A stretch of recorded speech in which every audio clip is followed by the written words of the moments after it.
Chapter 1. The Nelly, a cruising yawl, swung to her anchor without a flutter of the sails, and was at rest. The flood had made, the wind was nearly calm, and, being bound down the river, the only thing for it was to come to and wait for the turn of the tide. The sea reach of the Thames stretched before us like the beginning of an interminable waterway.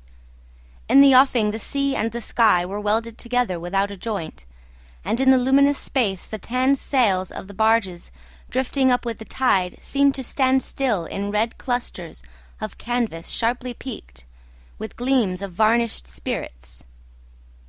A haze rested on the low shores that ran out to the sea in vanishing flatness. The air was dark above Gravesend, and farther back still seemed condensed into a mournful gloom, brooding motionless over the biggest and the greatest town on earth. The director of companies was our captain and our host. We four affectionately watched his back as he stood in the bows looking to seaward. On the whole river there was nothing that looked half so nautical. He resembled a pilot, which to a seaman is trustworthiness personified. It was difficult to realize his work was not out there in the luminous estuary, but behind him within the brooding gloom. Between us there was, as I have already said somewhere, the bond of the sea. Besides holding our hearts together through long periods of separation, it had the effect of making us tolerant of each other's yarns, and even convictions. The lawyer, the best of old fellows, had, because of his many years and many virtues, the only cushion on deck, and was lying on the only rug. The accountant had brought out already a box of dominoes, and was toying architecturally with the bones. Marlowe sat cross-legged right aft, leaning against the mizzen-mast. He had sunken cheeks, a yellow complexion, a straight back, an ascetic aspect, and, with his arms dropped, the palms of hands outwards, resembled an idol. The director, satisfied the anchor had good hold, made his way aft and sat down amongst us. We exchanged a few words lazily. Afterwards there was silence on board the yacht. For some reason or other we did not begin that game of dominoes. We felt meditative, and fit for nothing but placid staring. The day was ending in a serenity of still and exquisite brilliance. The water shone pacifically. The sky, without a speck, was a benign immensity of unstained light. The very mist on the Essex marsh was like a gauzy and radiant fabric, hung from the wooded rises inland, and draping the low shores in diaphanous folds. Only the gloom to the west, brooding over the upper reaches, became more sombre every minute, as if angered by the approach of the sun.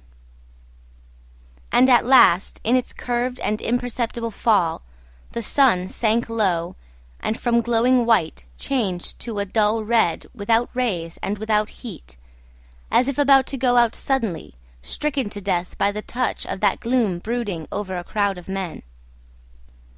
Forthwith a change came over the waters, and the serenity became less brilliant but more profound.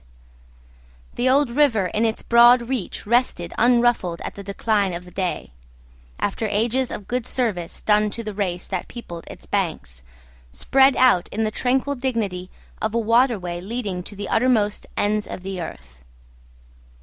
We looked at the venerable stream, not in the vivid flush of a short day that comes and departs forever, but in the august light of abiding memories.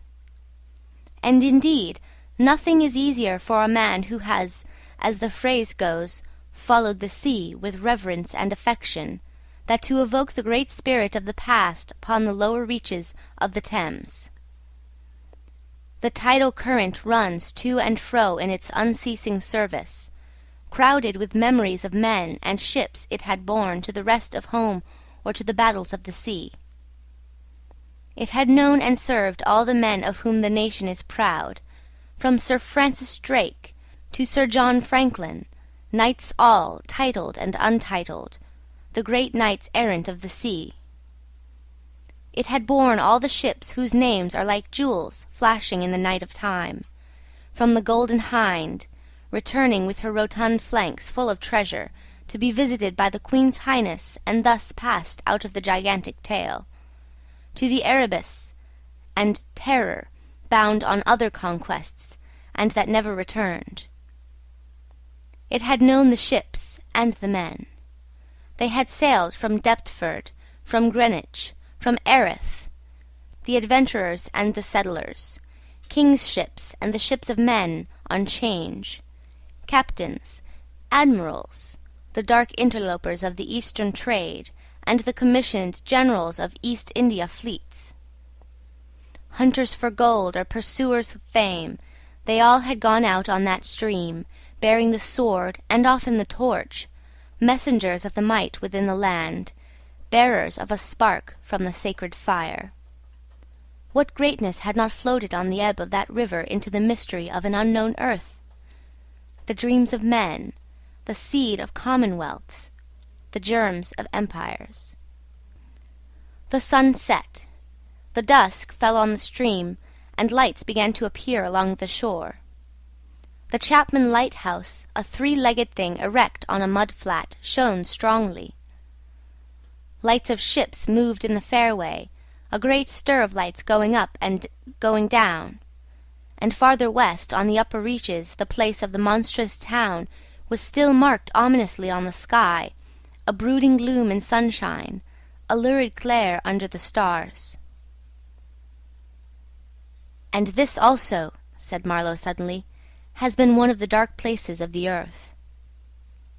He was the only man of us who still followed the sea.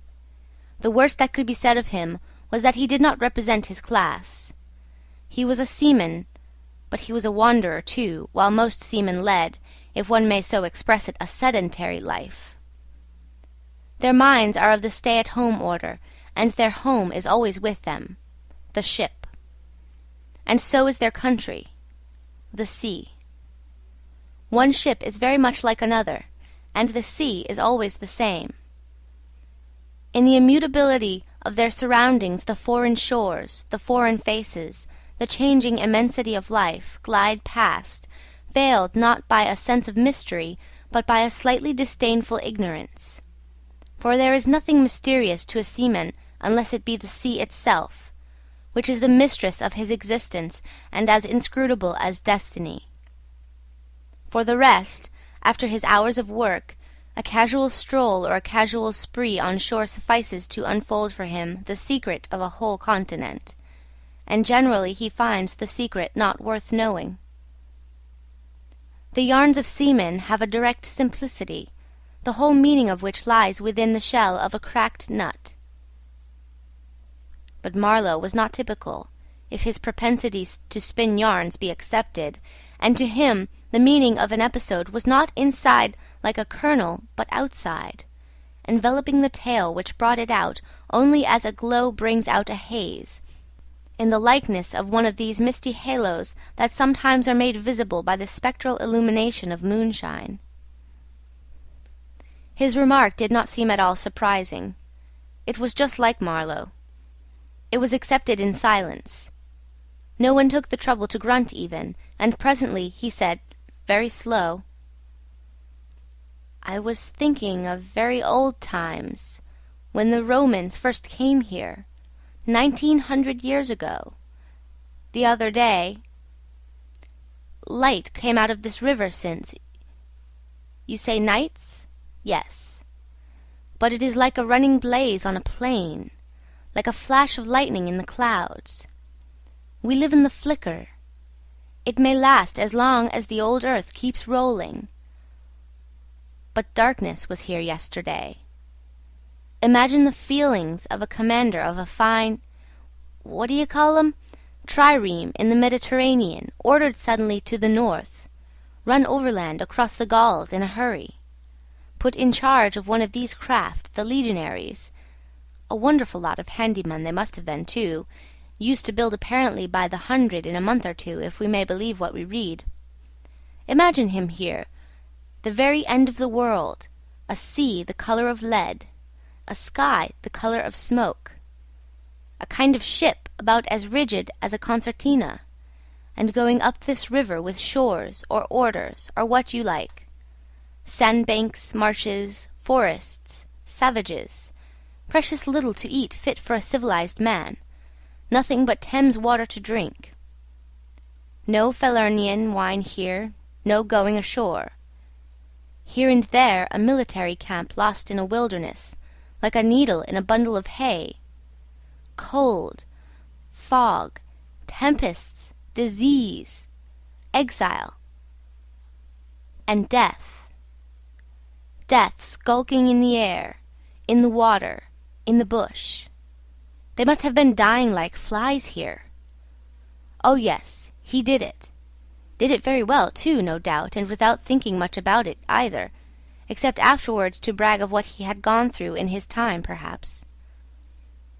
They were men enough to face the darkness, and perhaps he was cheered by keeping his eye on a chance of promotion to the fleet at Ravenna, by and by, if he had good friends in Rome and survived the awful climate.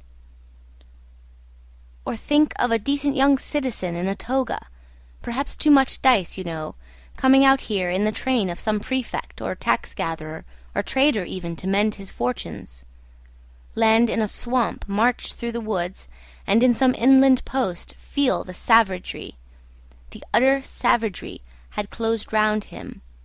All that mysterious life of the wilderness that stirs in the forest, in the jungles, in the hearts of wild men. There's no initiation either into such mysteries. He has to live in the midst of the incomprehensible, which is also detestable. And it has a fascination, too, that goes to work upon him. The fascination of the abomination, you know. Imagine the growing regrets, the longing to escape, the powerless disgust, the surrender, the hate. He paused. Mind, he began again, lifting one arm from the elbow, the palm of the hand outward, so that, with his legs folded before him, he had a pose of a Buddha preaching in European clothes and without a lotus flower. Mind, none of us would feel exactly like this. What saves us is efficiency, the devotion to efficiency. But these chaps were not much account, really. They were no colonists. Their administration was merely a squeeze and nothing more, I suspect. They were conquerors, and for that you want only brute force, nothing to boast of, when you have it, since your strength is just an accident arising from the weakness of others. They grabbed what they could get for the sake of what was to be got. It was just robbery with violence, aggravated murder on a great scale, and men going at it blind, as is very proper for those who tackle a darkness. The conquest of the earth, which mostly means the taking it away from those who have a different complexion or slightly flatter noses than ourselves, is not a pretty thing when you look into it too much. What redeems it is the idea only. An idea at the back of it, not a sentimental pretense, but an idea. And an unselfish belief in the idea, something you can set up and bow down before and offer a sacrifice to. He broke off. Flames glided in the river, small green flames, red flames, white flames, pursuing, overtaking, joining, crossing each other, then separating slowly or hastily. The traffic of the great city went on in the deepening night upon the sleepless river. We looked on, waiting patiently. There was nothing else to do till the end of the flood, but it was only after a long silence when he said, in a hesitating voice, I suppose you fellows remember I did once turn freshwater sailor for a bit. That we knew we were fated, before the ebb began to run, to hear about one of Marlowe's inconclusive experiences. I don't want to bother you much with what happened to me personally, he began, showing in this remark the weakness of many tellers of tales, who seem so often unaware of what their audience would like best to hear. Yet to understand the effect of it on me you ought to know how I got out there, what I saw, how I went up that river to the place where I first met the poor chap. It was the farthest point of navigation, and the culminating point of my experience. It seemed somehow to throw a kind of light on everything about me, and into my thoughts.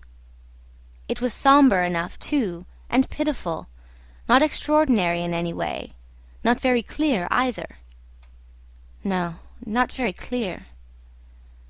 And yet it seemed to throw a kind of light.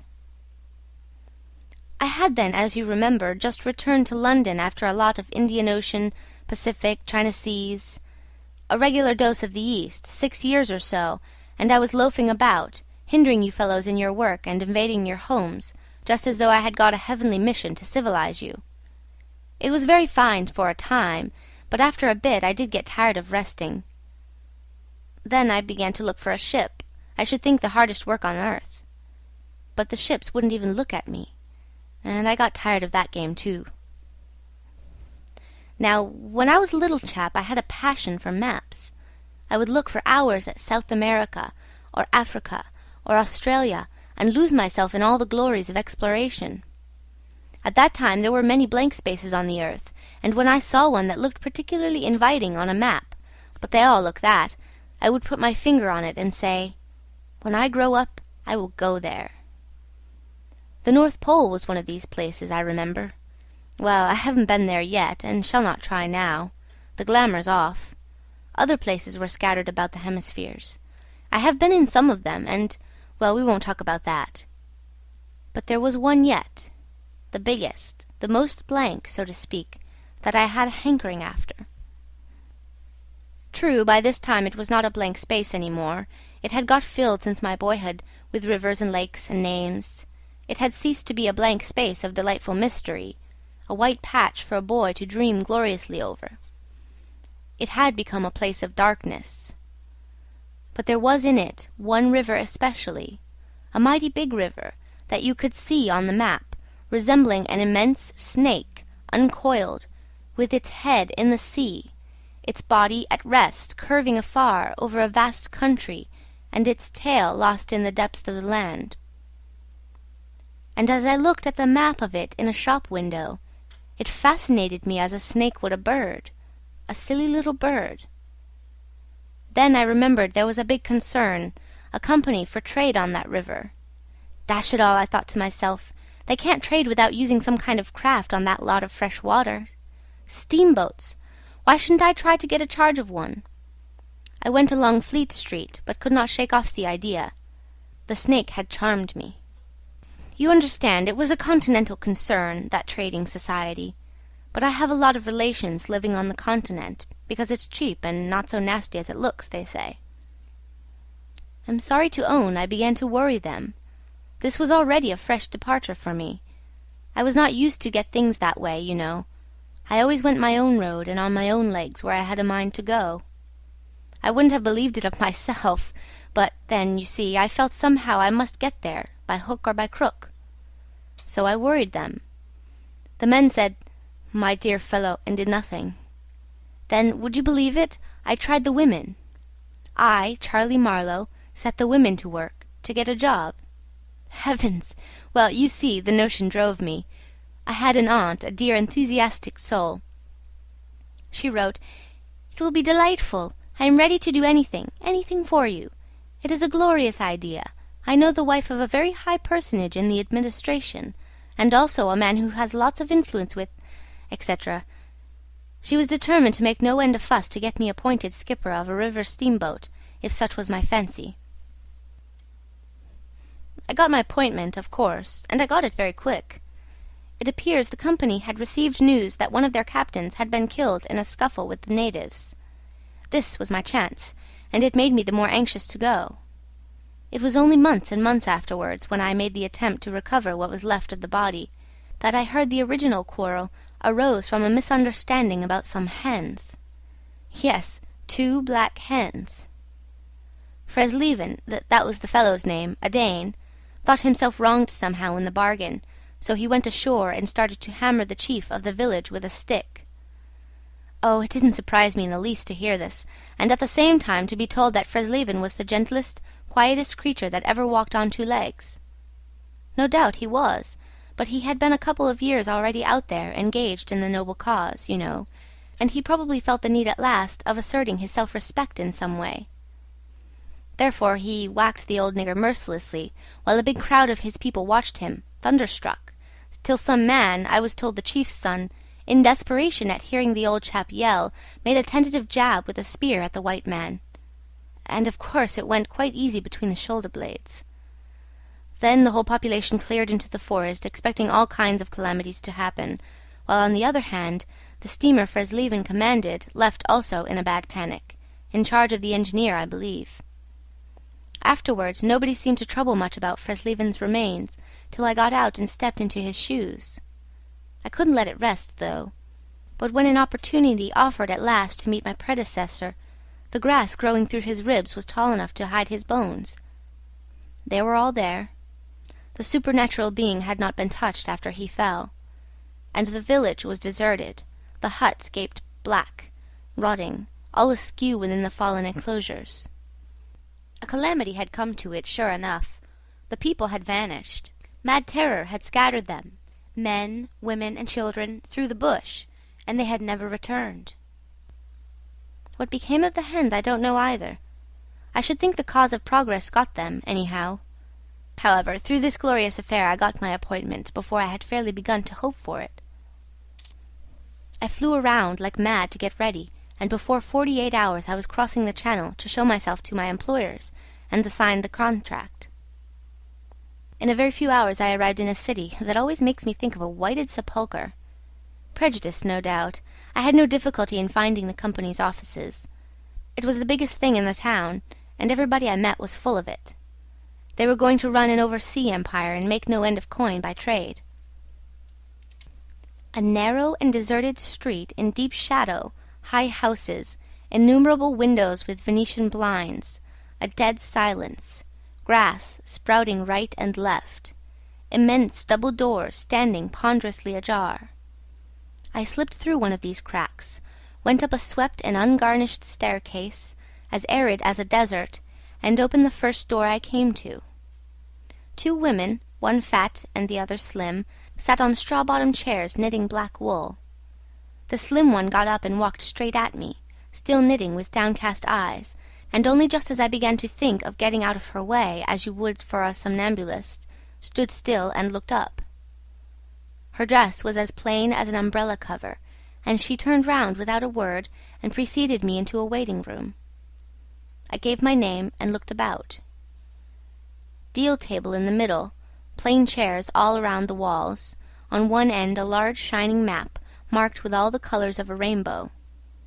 There was a vast amount of red, good to see at any time, because one knows that some real work is done in there, a deuce of a lot of blue, a little green, smears of orange, and, on the east coast, a purple patch, to show where the jolly pioneers of progress drank the jolly lager beer.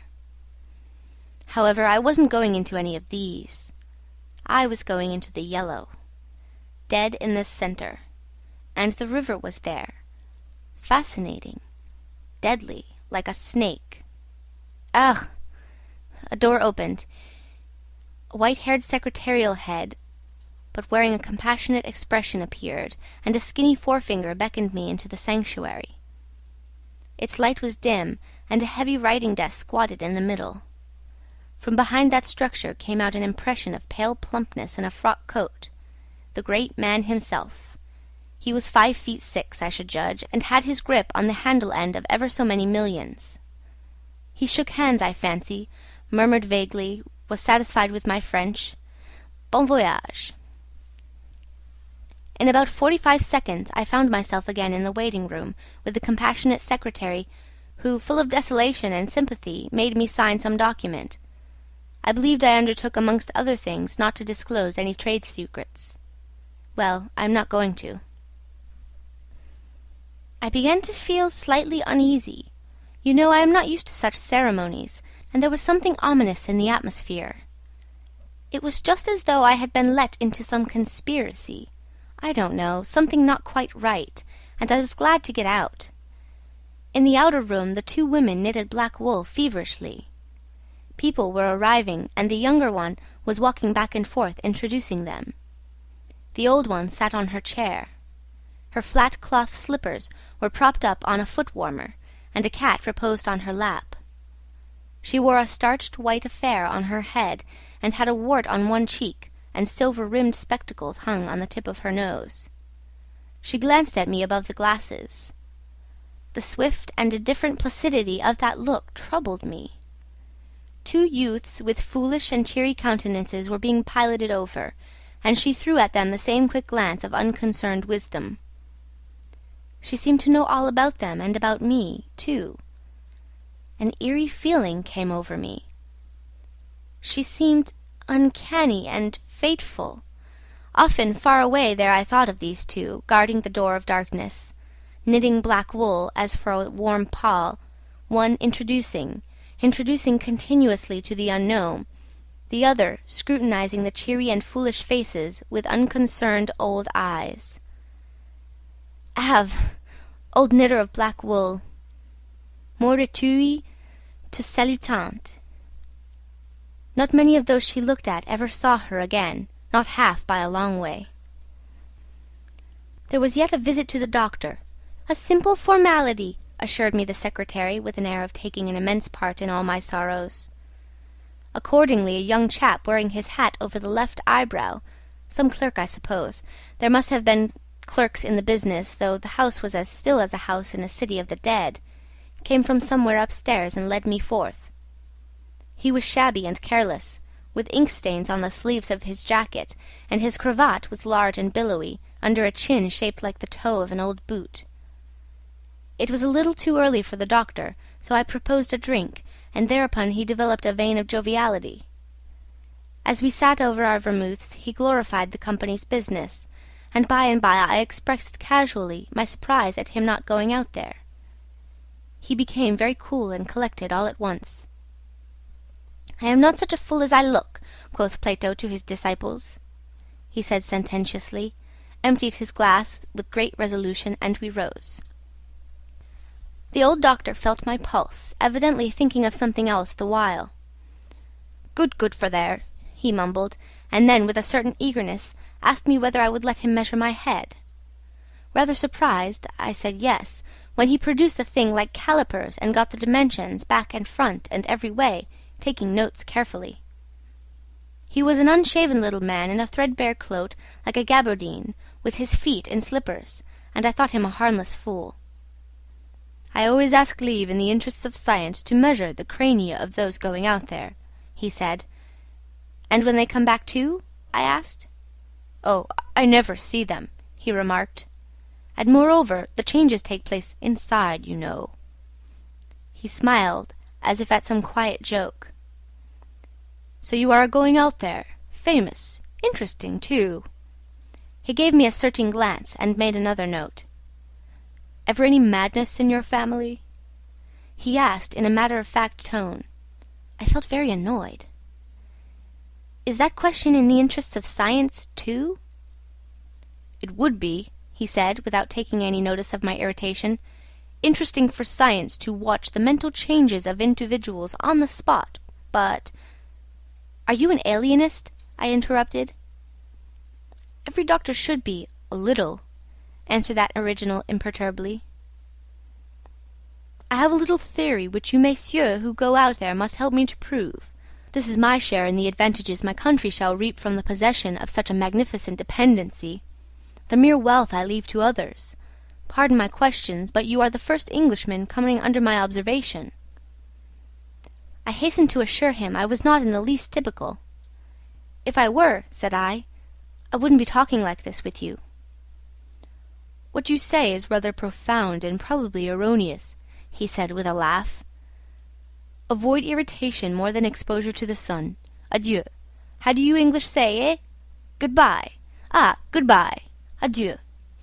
In the tropics one must before everything keep calm." He lifted a warning finger. "Du calme, du calme." One thing more remained to do, say a good-bye to my excellent aunt. I found her triumphant. I had a cup of tea, the last decent cup of tea for many days, and in a room that most soothingly looked just as you would expect a lady's drawing-room to look, we had a long quiet chat by the fireside. In the course of these confidences it became quite plain to me I had been represented to the wife of the high dignitary, and goodness knows to how many more people besides, as an exceptional and gifted creature, a piece of good fortune for the company, a man you don't get hold of every day. Good heavens! And I was going to take charge of a 2-penny halfpenny river steamboat with a penny whistle attached.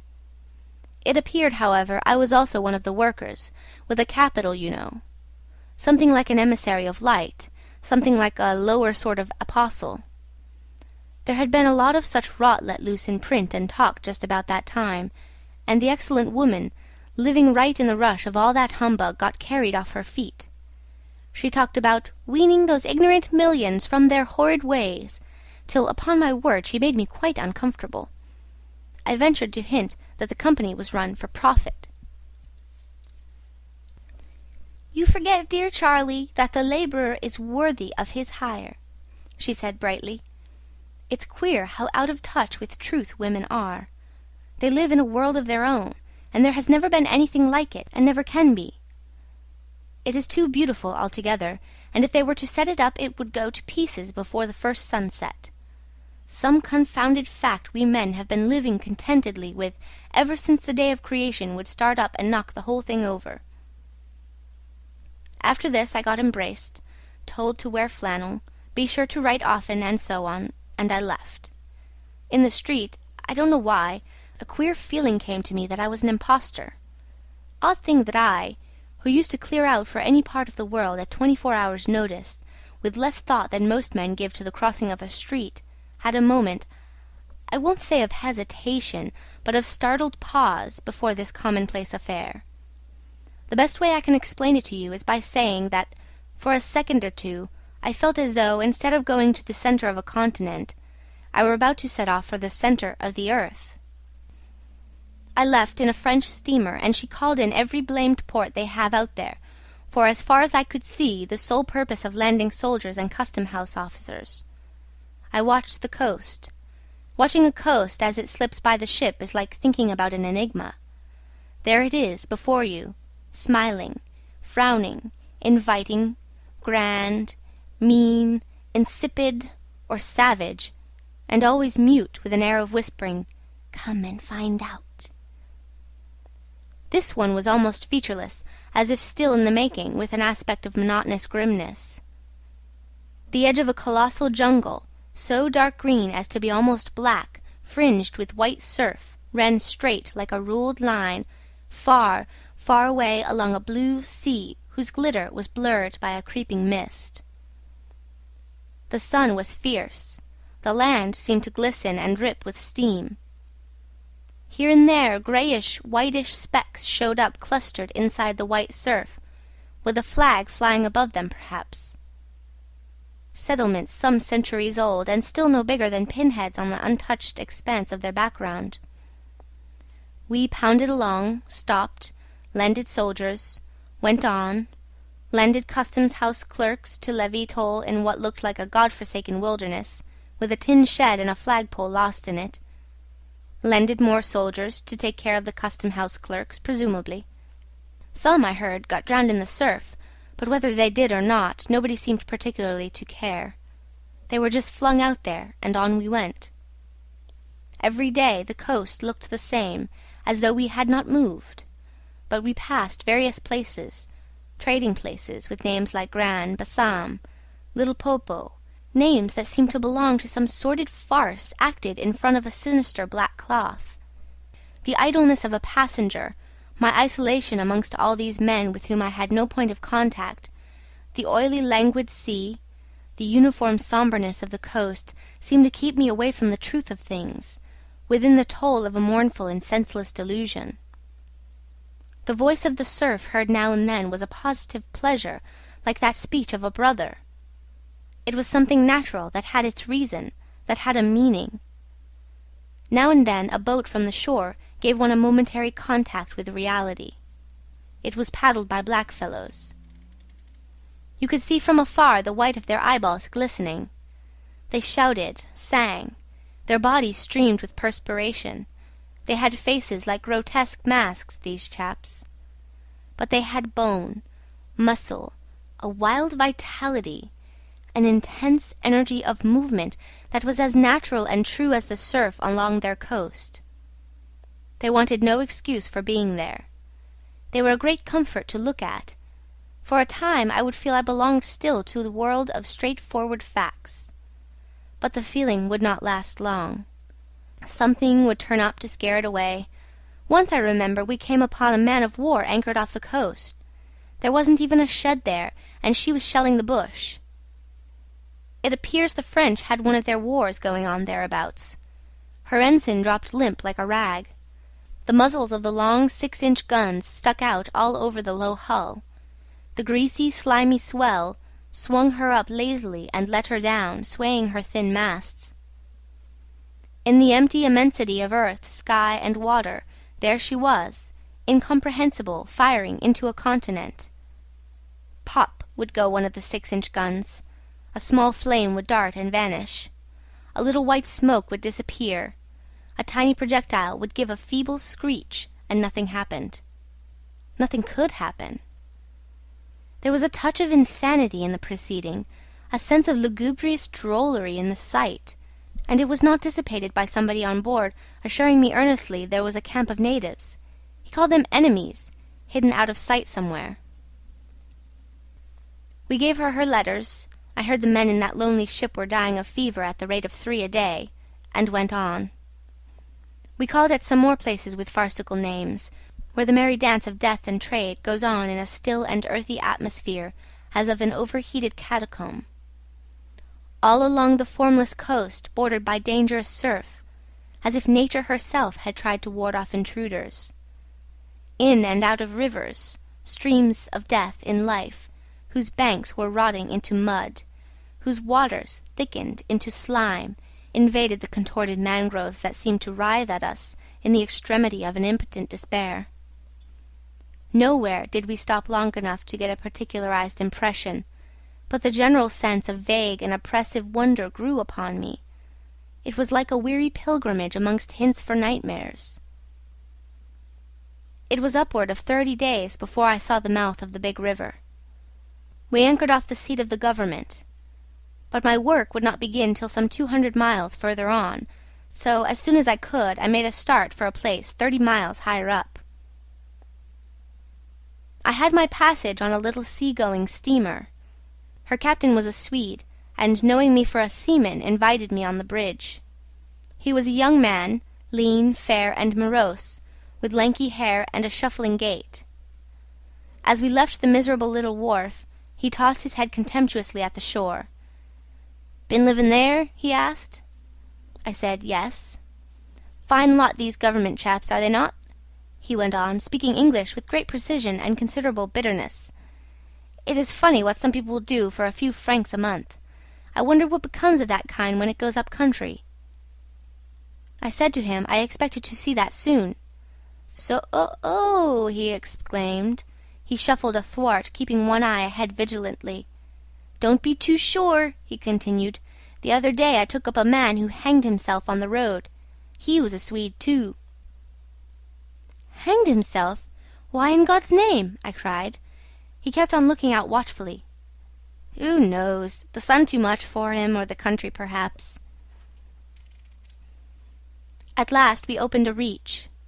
A rocky cliff appeared, mounds of turned-up earth by the shore, houses on a hill, others with iron roofs amongst a waste of excavations, or hanging to the declivity. A continuous noise of the rapids above hovered over this scene of inhabited devastation. A lot of people, mostly black and naked, moved about like ants. A jetty projected into the river. A blinding sunlight drowned all this at times in a sudden recrudescence of glare. "There's your company station," said the Swede, pointing to 3 wooden barrack-like structures on the rocky slope. "I will send your things up. 4 boxes, did you say? So, farewell." I came upon a boiler wallowing in the grass, then found a path leading up the hill. It turned aside for the boulders, and also for an undersized railway truck lying there on its back, with its wheels in the air. One was off. The thing looked as dead as the carcass of some animal. I came upon more pieces of decaying machinery, a stack of rusty rails. To the left a clump of trees made a shady spot, where dark things seemed to stir feebly. I blinked. The path was steep. A horn tooted to the right, and I saw the black people run. A heavy and dull detonation shook the ground. A puff of smoke came out of the cliff, and that was all. No change appeared on the face of the rock. They were building a railway. The cliff was not in the way or anything, but this objectless blasting was all the work going on. A slight clinking behind me made me turn my head. 6 black men advanced in a file, toiling up the path. They walked erect and slow, balancing small baskets full of earth on their heads, and the clink kept time with their footsteps. Black rags were wound around their loins, and the short ends behind waggled to and fro like tails. I could see every rib. The joints of their limbs were like knots in a rope. Each had an iron collar on his neck, and all were connected together with a chain whose bights swung between them, rhythmically clinking. Another report from the cliff made me think suddenly of that ship of war I had seen firing into a continent. It was the same kind of ominous voice, but these men could by no stretch of imagination be called enemies. They were called criminals, and the outraged law, like the bursting shells, had come to them, an insoluble mystery from the sea. All their meagre breasts panted together, the violently dilated nostrils quivered, the eyes stared stonily uphill. They passed me within 6 inches, without a glance, with that complete death-like indifference of unhappy savages. Behind this raw matter one of the reclaimed, the product of the new forces at work, strolled despondently, carrying a rifle by its middle. He had a uniform jacket, with one button off, and seeing a white man on the path, hoisted his weapon to his shoulder with alacrity. This was simple prudence, white men being so much alike at a distance that he could not tell who I might be. He was speedily reassured, with a large, white, rascally grin, and a glance at his charge seemed to take me into partnership in his exalted trust. After all, I also was a part of the great cause of these high and just proceedings. Instead of going up, I turned and descended to the left. My idea was to let that chain gang get out of sight before I climbed the hill. You know, I am not particularly tender. I've had to strike and to fend off. I've had to resist and to attack sometimes. That's only one way of resisting, without counting the exact cost according to the demands of such sort of life as I had blundered into. I've seen the devil of violence, and the devil of greed, and the devil of hot desire. But by all the stars, these were strong, lusty, red-eyed devils that swayed and drove men. Men, I tell you. But as I stood on this hillside, I foresaw that in the blinding sunshine of that land I would become acquainted with a flabby, pretending, weak-eyed devil of a rapacious and pitiless folly. How insidious he could be, too, I was only to find out several months later and 1,000 miles farther. For a moment I stood appalled, as though by a warning. Finally I descended the hill obliquely toward the trees I had seen. End of the first part of Chapter 1 for A Heart of Darkness. Chapter 1, Part 2. I avoided a vast artificial hole somebody had been digging on the slope, the purpose of which I found it impossible to divine. It wasn't a quarry or a sand-pit, anyhow. It was just a hole. It might have been connected with the philanthropic desire of giving the criminals something to do. I don't know. Then I nearly fell into a very narrow ravine, almost no more than a scar in the hillside. I discovered that a lot of imported drainage pipes for the settlement had been tumbled in there. There wasn't one that was not broken. It was a wanton smash-up. At last I got under the trees. My purpose was to stroll into the shade for a moment. But no sooner within than it seemed to me I had stepped into the gloomy circle of some inferno. The rapids were near, and an uninterrupted, uniform, headlong, rushing noise filled the mournful stillness of the grove, where not a breath stirred, not a leaf moved, with a mysterious sound, as though the tearing pace of the launched earth had suddenly become audible.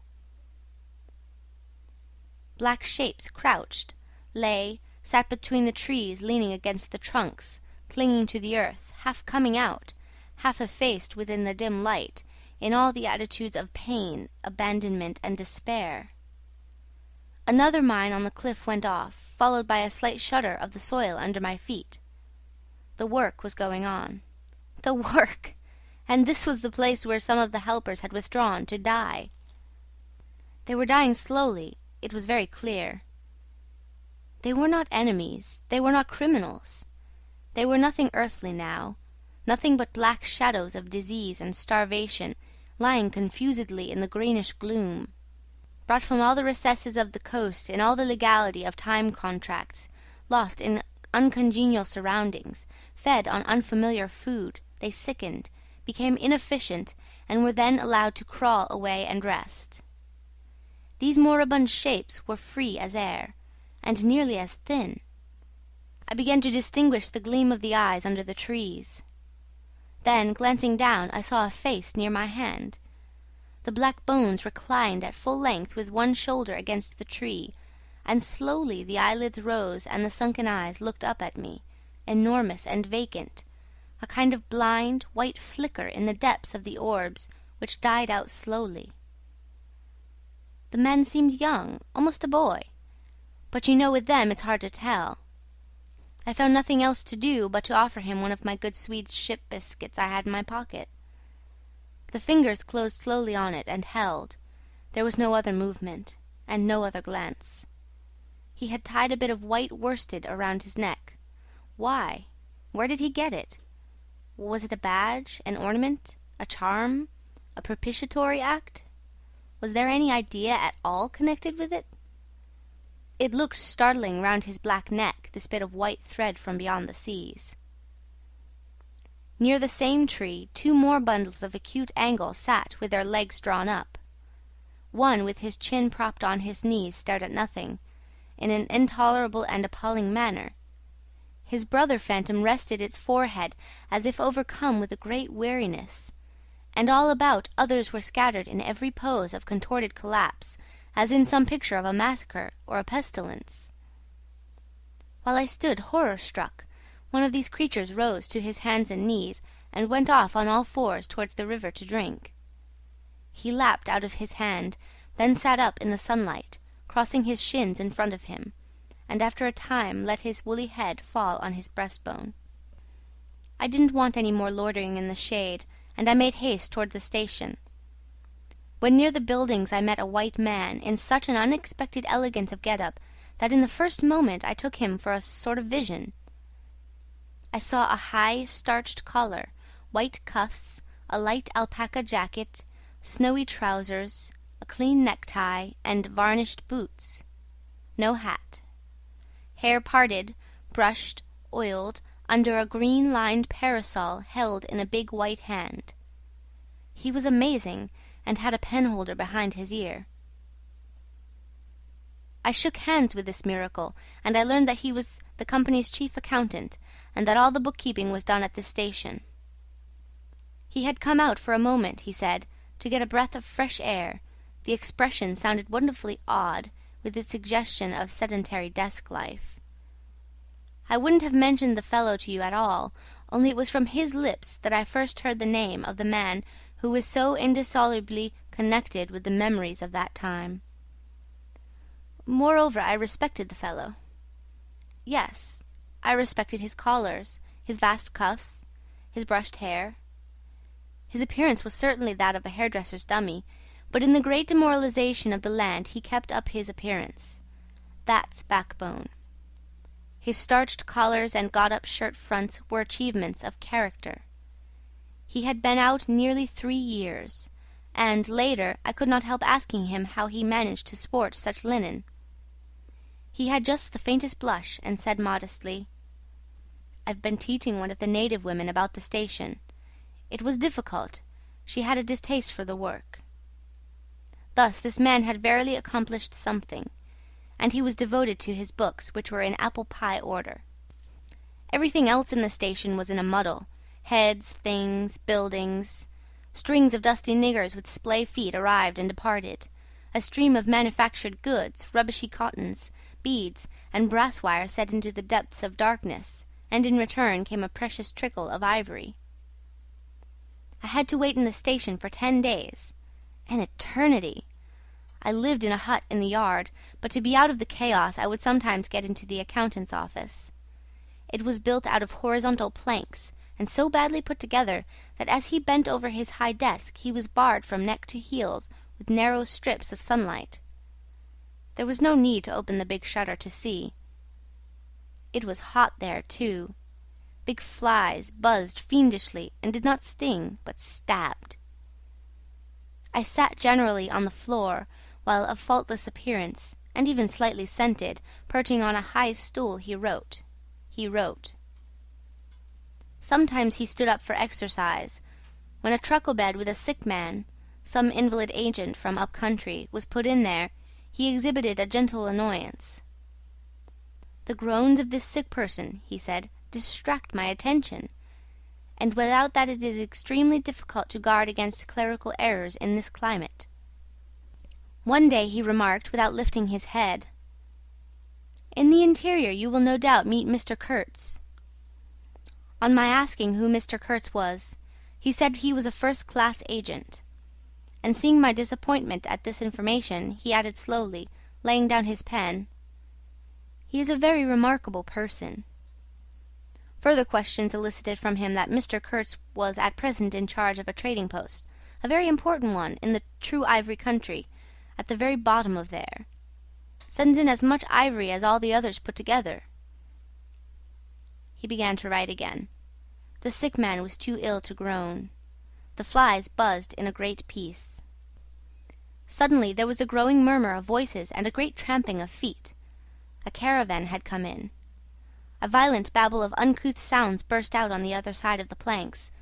All the carriers were speaking together, and in the midst of the uproar the lamentable voice of the chief agent was heard, giving it up, tearfully for the 20th time that day. He rose slowly. "What a frightful row," he said. He crossed the room gently to look at the sick man, and returning, said to me, "He does not hear." "What? Dead?" I asked, startled. "No, not yet," he answered with great composure. Then, alluding with a toss of the head to the tumult in the station-yard, "When one has got to make correct entries, one comes to hate those savages, hate them to death." He remained thoughtful for a moment. "When you see Mr. Kurtz," he went on, "tell him from me that everything here," he glanced at the deck, "is very satisfactory. I don't like to write to him with those messengers of ours, you never know who may get hold of your letter, at that central station." He stared at me for a moment with his mild, bulging eyes. "Oh, he will go far, very far," he began again. "He will be a somebody in the administration before long. They above the council in Europe, you know, mean him to be." He turned to his work. The noise outside had ceased, and presently, in going out, I stopped at the door. In the steady buzz of flies, the homeward-bound agent was lying finished and insensible. The other, bent over his books, was making correct entries of perfectly correct transactions. And 50 feet below the doorstep I could see the still tree-tops of the Grove of Death. Next day I left that station at last, with a caravan of 60 men, for a 200-mile tramp. No use telling you much about that. Paths everywhere. A stamped-in network of paths spreading over the empty land, through the long grass, through burnt grass, through thickets, down and up chilly ravines, up and down stony hills ablaze with heat. And a solitude. Nobody, not a hut. The population had cleared out a long time ago. Well, if a lot of mysterious niggers armed with all kinds of fearful weapons suddenly took to travelling on the road between Deal and Gravesend, catching the yokels right and left to carry heavy loads for them, I fancy every farm and cottage thereabouts would get empty very soon. Only here the dwellings were gone too. Still, I passed through several abandoned villages. There's something pathetically childish in the ruins of grass walls. day after day, with the stamp and shuffle of 60 pair of bare feet behind me, each pair under a 60-pound load. Camp, cook, sleep, strike camp, march. Now and then a carrier dead in harness, at rest in the long grass near the path, with an empty water-gourd and his long staff lying by his side. A great silence around and above. Perhaps on some quiet night the tremor of far-off drums, sinking, swelling, a tremor vast, faint. A sound weird, appealing, suggestive, and wild, and perhaps with as profound a meaning as the sound of bells in a Christian country. Once a white man in an unbuttoned uniform, camping on the path with an armed escort of lank Zanzibaris, very hospitable and festive, not to say drunk, was looking after the upkeep of the road, he declared. Can't say I saw any road or any upkeep, unless the body of a middle-aged negro with a bullet hole in the forehead, upon which I absolutely stumbled 3 miles further on, may be considered as a permanent improvement. I had a white companion too, not a bad chap, but rather too fleshy, and with the exasperating habit of fainting in the hot hillsides, miles away from the least bit of shade and water. Annoying, you know, to hold your own coat like a parasol over a man's head while he is coming to. I couldn't help asking him once what he meant by coming there at all. To make money, of course. What do you think? He said scornfully. Then he got fever, and had to be carried in a hammock slung under a pole. As he weighed 16 stone, I had no end of rows with the carriers. They jibbed, ran away, sneaked off with their loads in the night, quite a mutiny. So one evening I made a speech in English with gestures, not one of which was lost to the 60 pairs of eyes before me, and the next morning I started the hammock off in front all right. An hour afterwards I came upon the whole concern wrecked in a bushman, hammock, roans, blankets, horrors. The heavy pole had skinned his poor nose. He was very anxious for me to kill somebody, but there wasn't the shadow of a carrier near. I remembered the old doctor. It would be interesting for science to watch the mental changes of individuals on the spot. I felt I was becoming scientifically interesting. However, all that is to no purpose. On the 15th day I came in sight of the big river again, and hobbled into the central station. It was on a backwater surrounded by scrub and forest, with a pretty border of smelly mud on one side, and on the 3 others enclosed by a crazy fence of rushes. A neglected gap was all the gate it had, and the first glance at the place was enough to let you see the flabby devil was running that show.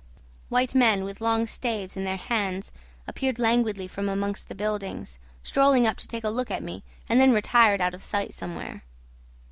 One of them, a stout, excitable chap with black moustaches, informed me with great volubility and many digressions, as soon as I told him who I was, that my steamer was at the bottom of the river.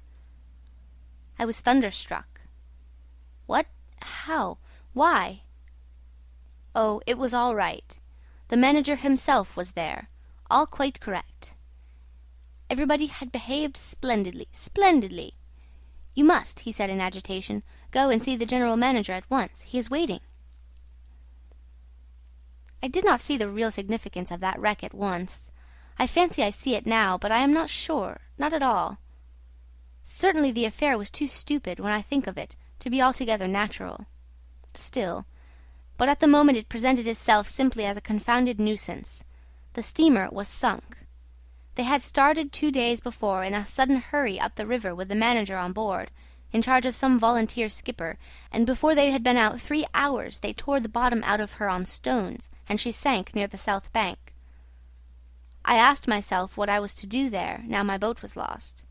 As a matter of fact, I had plenty to do in fishing my command out of the river. I had to set about it the very next day.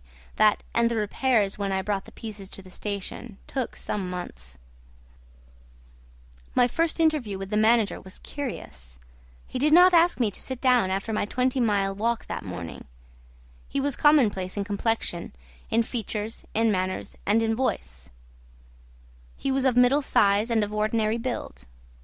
His eyes, of the usual blue, were perhaps remarkably cold, and he certainly could make his glance fall on one as trenchant and heavy as an axe. But even at these times the rest of his person seemed to disclaim the intention. Otherwise there was only an indefinable faint expression of his lips, something stealthy, a smile, not a smile. I remember it, but I can't explain. It was unconscious, this smile was, though just after he had said something it got intensified for an instant. It came at the end of his speeches like a seal applied on the words to make the meaning of the commonest phrase appear absolutely inscrutable. He was a common trader, from his youth up employed in these parts, nothing more. He was obeyed, yet he inspired neither love nor fear, nor even respect. He inspired uneasiness, that was it, uneasiness. Not a definite mistrust, just uneasiness, nothing more. You have no idea how effective such a faculty can be. He had no genius for organizing, for initiative, or for order even. That was evident in such things as the deplorable state of the station. He had no learning and no intelligence. His position had come to him. Why? Perhaps because he was never ill.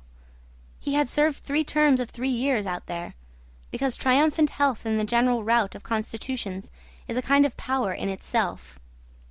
When he went home on leave he rioted on a large scale, pompously. Jack ashore, with a difference in externals only. This one could gather from his casual talk. He originated nothing. He could keep the routine going, that's all. But he was great. He was great by this little thing that it was impossible to tell what could control such a man. He never gave that secret away. Perhaps there was nothing within him. Such a suspicion made one pause, for out there were no external checks. Once, when various tropical diseases had laid low almost every agent in the station, he was heard to say, "Men who come out here should have no entrails."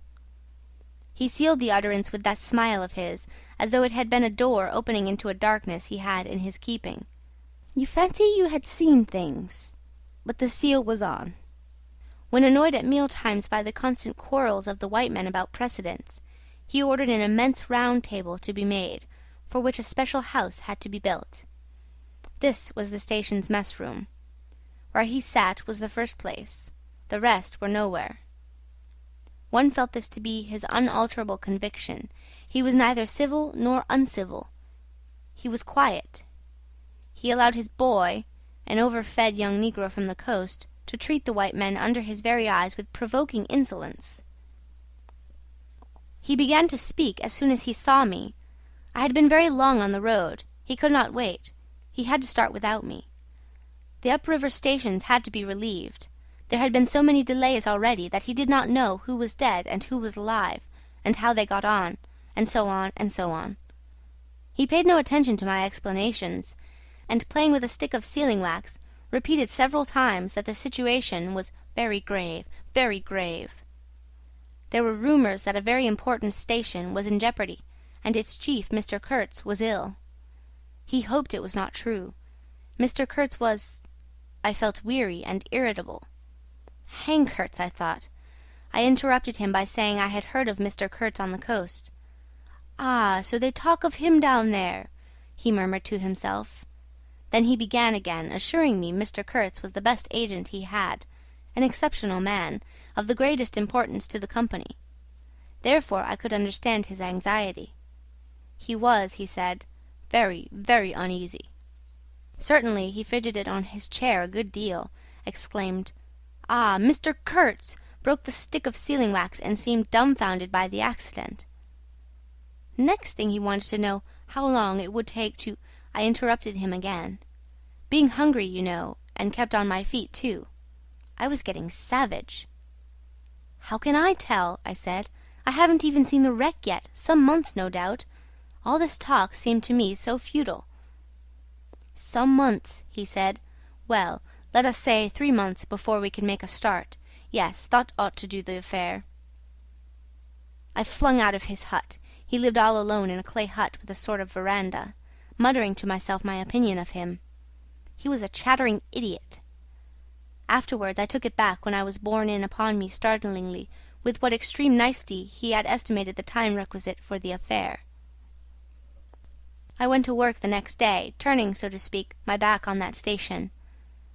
In that way only, it seemed to me, I could keep my hold on the redeeming facts of life. Still, one must look about sometimes. And then I saw this station, these men strolling aimlessly about in the sunshine of the yard. I asked myself sometimes what it all meant. They wandered here and there with their absurd long staves in their hands, like a lot of faithless pilgrims bewitched inside a rotten fence. The word ivory rang in the air, was whispered, was sighed. You would think they were praying to it. A taint of imbecile rapacity blew through it all, like a whiff from some corpse. By Jove, I've never seen anything so unreal in my life. And outside, the silent wilderness surrounding this cleared speck on the earth struck me as something great and invincible, like evil or truth, waiting patiently for the passing away of this fantastic invasion. Oh, these months! Well, never mind. Various things happen. One evening a grass shed full of calico, cotton prints, beads, and I don't know what else, burst into a blaze so suddenly that you would have thought the earth had opened to let an avenging fire consume all that trash. I was smoking my pipe quietly by my dismantled steamer, and saw them all cutting capers in the light, with their arms lifted high, when the stout man with moustaches came tearing down to the river, a tin pail in his hand, assured me that everybody was behaving splendidly, dipped about a quart of water and tore back again. I noticed there was a hole in the bottom of his pail. I strolled up. There was no hurry. You see, the thing had gone off like a box of matches. It had been hopeless from the very first. The flame had leapt high, driven everybody back, lighted up everything, and collapsed. The shed was already a heap of embers, glowing fiercely. A nigger was being beaten near by it. They said he had caused the fire in some way. Be that as it may, he was screeching most horribly.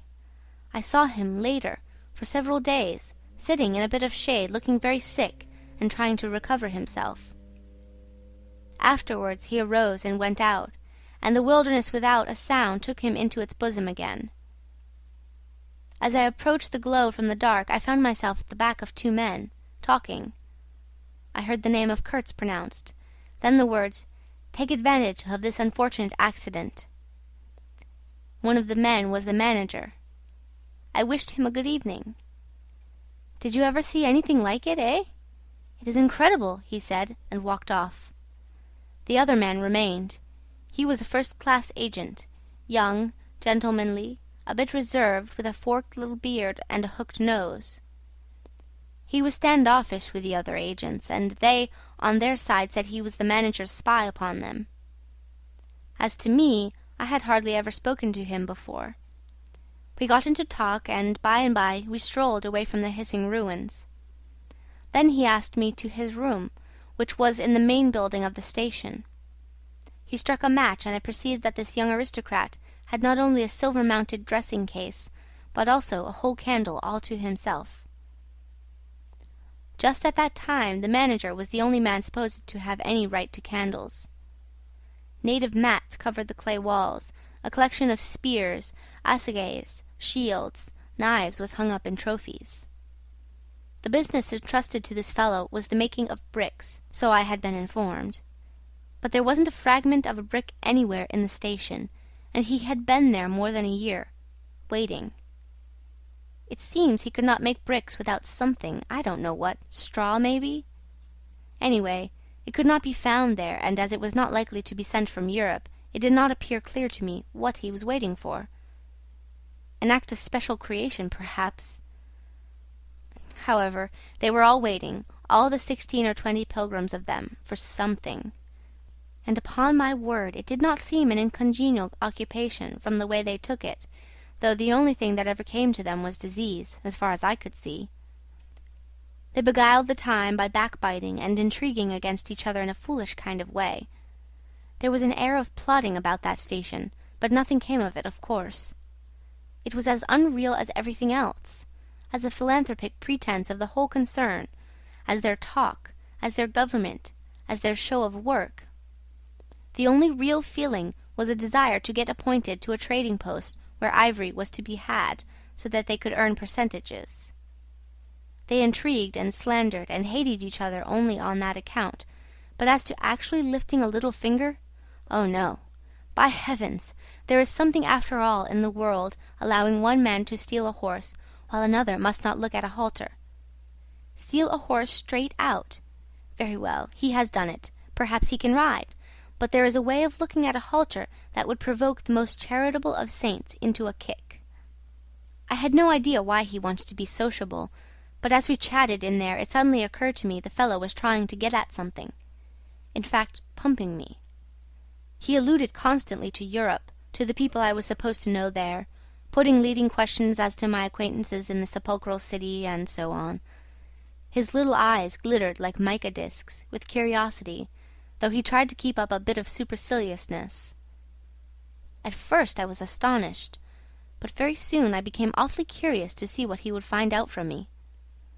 I couldn't possibly imagine what I had in me to make it worth his while. It was very pretty to see how he baffled himself, for in truth my body was full only of chills, and my head had nothing in it but that wretched steamboat business. It was evident he took me for a perfectly shameless prevaricator. At last he got angry, and, to conceal a movement of furious annoyance, he yawned. I rose. Then I noticed a small sketch in oils on a panel representing a woman draped and blindfolded, carrying a lighted torch. The background was sombre, almost black. The movement of the woman was stately, and the effect of the torchlight on the face was sinister. It arrested me, and he stood by civilly, holding an empty half-pint champagne bottle, medical comforts, with the candle stuck in it. To my question he said Mr. Kurtz had painted this, in this very station more than a year ago, while waiting for means to go to his trading post. "Tell me, pray," said I, "who is this Mr. Kurtz?" "The chief of the inner station," he answered in a short tone, looking away. "Much obliged," I said, laughing. "And you are the brickmaker of the central station. Everyone knows that." He was silent for a while. "He is a prodigy," he said at last. "He is an emissary of pity and science and progress, and devil knows what else.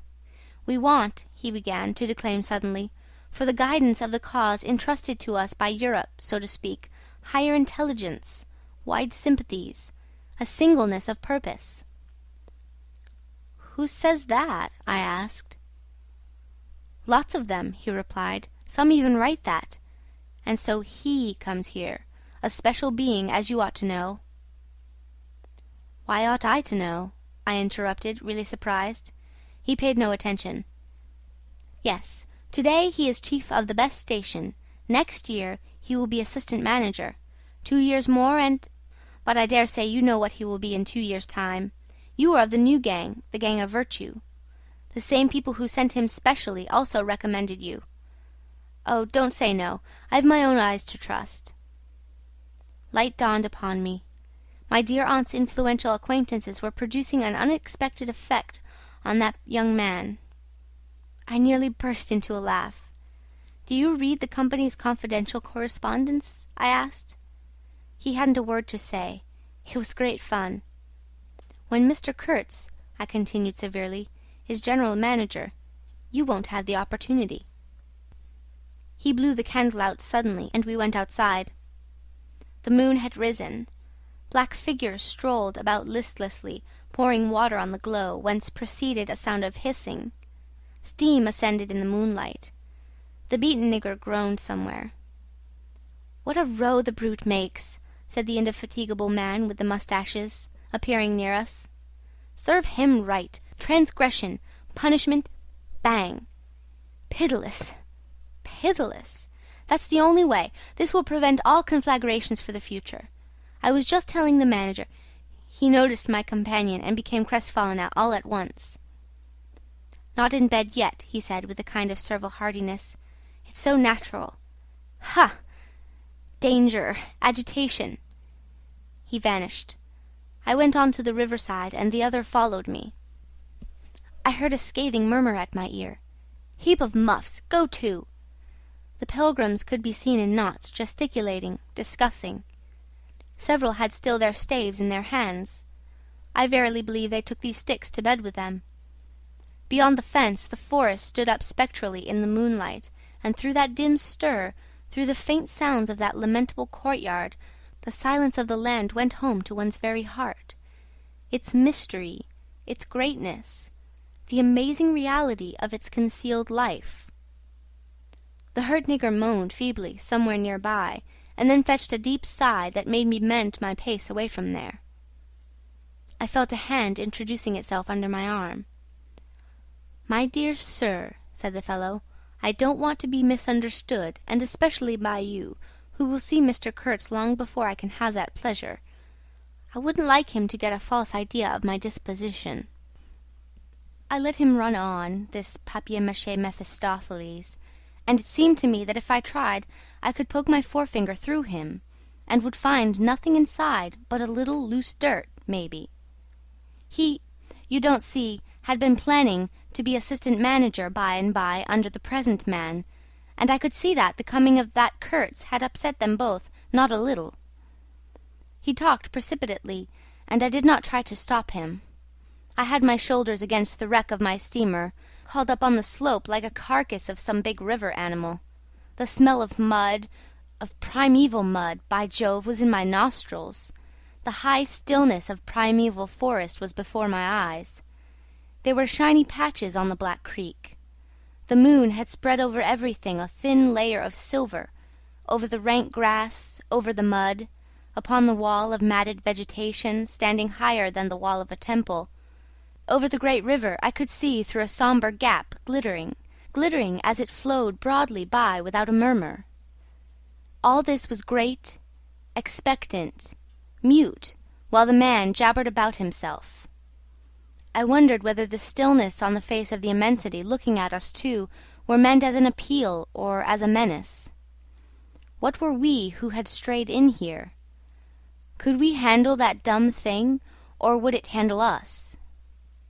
I felt how big, how confoundedly big was that thing that couldn't talk, and perhaps was deaf as well. What was in there?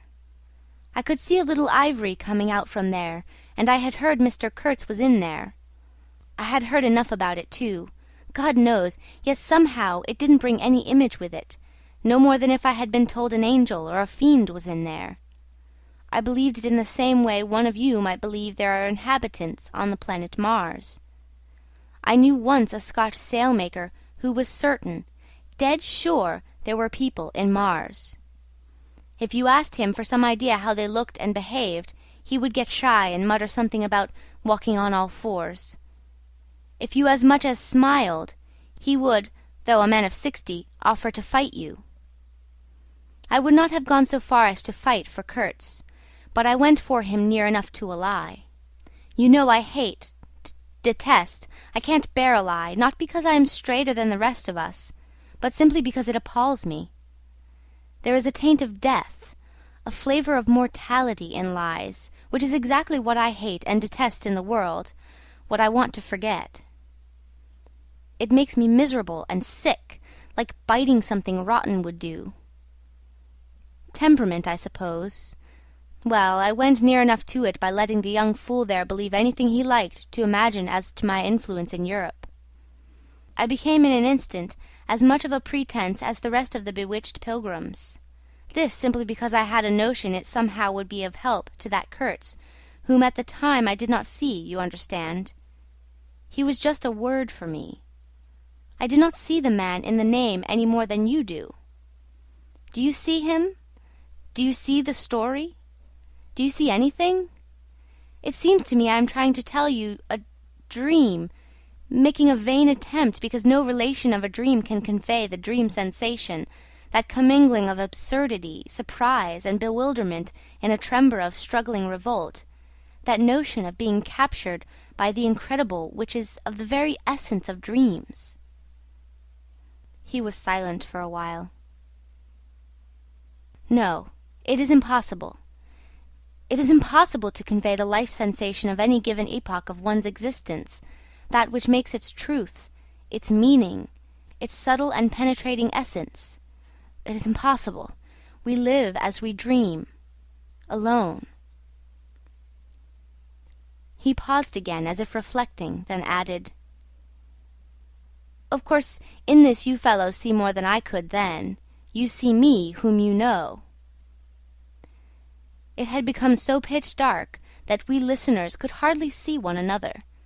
For a long time already he, sitting apart, had been no more to us than a voice. There was not a word from anybody. The others might have been asleep, but I was awake. I listened on the watch for the sentence, for the word that would give me the clue to the faint uneasiness inspired by this narrative that seemed to shape itself without human lips in the heavy night air of the river. "Yes, I let him run on," Marlowe began again, "and think what he pleased about the powers that were behind me. I did, and there was nothing behind me. There was nothing but that wretched, old, mangled steamboat I was leaning against, while he talked fluently about the necessity for every man to get on. And when one comes out here, you conceive, it is not to gaze at the moon." Mr. Kurtz was a universal genius, but even a genius would find it easier to work with adequate tools intelligent men. He did not make bricks.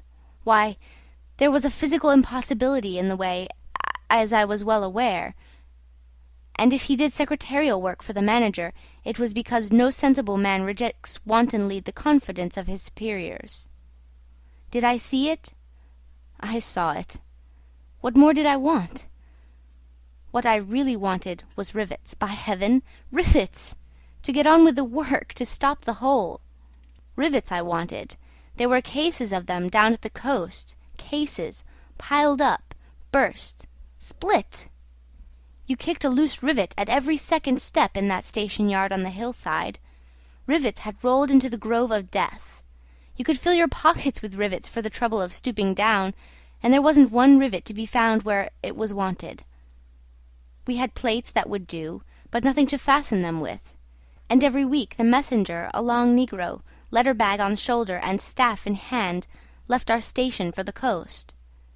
And several times a week a coast caravan came in with trade goods, ghastly glazed calico that made you shudder only to look at it, glass beads value about a penny a quart, confounded spotted cotton handkerchiefs. And no rivets! 3 carriers could have brought all that was wanted to set that steamboat afloat. He was becoming confidential now, but I fancy my unresponsive attitude must have exasperated him at last, for he judged it necessary to inform me he feared neither God nor devil, let alone any mere man. I said I could see that very well, but what I wanted was a certain quantity of rivets, and rivets were what really Mr. Kurtz wanted, if he had only known it. Now letters went to the coast every week. "My dear sir," he cried, "I write from dictation." I demanded rivets. There was a way, for an intelligent man. He changed his manner, became very cold, and suddenly began to talk about a hippopotamus. Wondered whether sleeping on board the steamer, I stuck to my salvage night and day, I wasn't disturbed. There was an old hippo that had the bad habit of getting out on the bank and roaming at night over the station grounds. The pilgrims used to turn out in a body and empty every rifle they could lay hands on at him. Some even sat up o' nights for him. All this energy was wasted, though. "That animal has a charmed life," he said, "but you can say this only of brutes in this country. No man, you apprehend me, no man here bears a charmed life." He stood there for a moment in the moonlight with his delicate hooked nose set a little askew, and his mica eyes glittering without a wink. Then, with a curt good night, he strode off. I could see he was disturbed and considerably puzzled, which made me feel more hopeful than I had been for days. It was a great comfort to turn from that chap to my influential friend, the battered, twisted, ruined, tin-pot steamboat. I clambered on board. She rang under my feet like an empty Huntley and Palmer biscuit tin kicked along a gutter. She was nothing so solid in make, and rather less pretty in shape, but I had expended enough hard work on her to make me love her. No influential friend would have served me better. She had given me a chance to come out a bit, to find out what I could do. No, I don't like work. I had rather laze about and think of all the fine things that can be done. I don't like work, no man does, but I like what is in the work, the chance to find yourself, your own reality, for yourself, not for others, what no other men can ever know. They can only see the mere show and never can tell what it really means. I was not surprised to see somebody sitting aft on the deck, with his legs dangling over the mud. You see, I rather chummed with the few mechanics there were in that station, whom the other pilgrims naturally despised, on account of their imperfect manners, I suppose. This was the foreman, a boiler-maker by trade, a good worker. He was a lank, bony, yellow-faced man, with big, intense eyes. His aspect was worried, and his head was as bald as the palm of my hand. But his hair, in falling, seemed to have stuck to his chin, and had prospered in the new locality, for his beard hung down to his waist. He was a widower with 6 young children. He had left them in charge of a sister of his to come out there, and the passion of his life was pigeon-flying. He was an enthusiast and a connoisseur. He would rave about pigeons.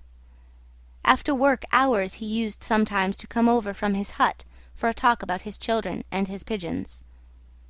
At work, when he had to crawl in the mud under the bottom of the steamboat, he would tie up that beard of his in a kind of white serviette he brought for the purpose. It had loops to go over his ears. In the evening he could be seen squatted on the bank, rinsing that wrapper in the creek with great care, then spreading it solemnly on a bush to dry. I slapped him on the back and shouted, "We shall have rivets!" He scrambled to his feet, exclaiming, "No, rivets!" as though he couldn't believe his ears. Then in a low voice, "You... eh?" I don't know why we behaved like lunatics. I put my finger to the side of my nose and nodded mysteriously. "Good for you!" he cried, snapped his fingers above his head, lifting one foot. I tried a jig. We capered on the iron deck. A frightful clatter came out of that hulk, and the virgin forest on the other bank of the creek sent it back in a thundering roll upon the sleeping station. It must have made some of the pilgrims sit up in their hovels. A dark figure obscured the lighted doorway of the manager's hut, vanished, then a second or so after, the doorway itself vanished too. We stopped, and the silence driven away by the stamping of our feet flowed back again from the recesses of the land. The great wall of vegetation, an exuberant and entangled mass of trunks, branches, leaves, boughs, festoons, motionless in the moonlight, was like a rioting invasion of soundless life, a rolling wave of plants, piled up, crested, ready to topple over the creek, to sweep every little man of us out of his little existence. And it moved not. A deadened burst of mighty splashes and snorts reached us from afar, as though an ichthyosaurus had been taking a bath of glitter in the great river. "After all," said the boiler-maker in a reasonable tone, "why shouldn't we get the rivets?" "Why not, indeed? I did not know of any reason why we shouldn't." "They'll come in 3 weeks," I said confidently. But they didn't. Instead of rivets there came an invasion, an infliction, a visitation. It came in sections during the next 3 weeks, each section headed by a donkey carrying a white man in new clothes and tan shoes, bowing from that elevation right and left to the impressed pilgrims. A quarrelsome band of footsore, sulky niggers trod on the heels of the donkey. A lot of tents, camp stools, tin boxes, white cases, brown bales would be shot down in the courtyard, and the air of mystery would deepen a little over the muddle of the station. 5 such installments came, with their absurd air of disorderly flight, with the loot of innumerable outfit shops and provision stores, that one would think they were lugging after a raid into the wilderness for equitable division. It was an inextricable mess of things decent in themselves, but that human folly made look like the spoils of thieving. This devoted band called itself the El Dorado Exploring Expedition, and I believe they were sworn to secrecy. Their talk, however, was the talk of sordid buccaneers. It was reckless without hardihood, greedy without audacity, and cruel without courage.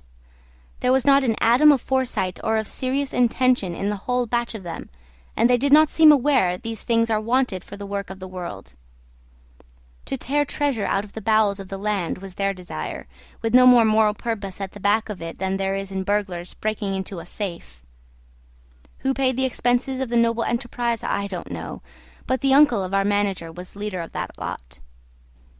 In exterior he resembled a butcher in a poor neighbourhood, and his eyes had a look of sleepy cunning. He carried his fat paunch with ostentation on his short legs, and during the time his gang infested the station spoke to no one but his nephew. You could see these two roaming about all day long with their heads close together in an everlasting confab. I had given up worrying myself about the rivets. One's capacity for that kind of folly is more limited than you would suppose. I said hang, and let things slide.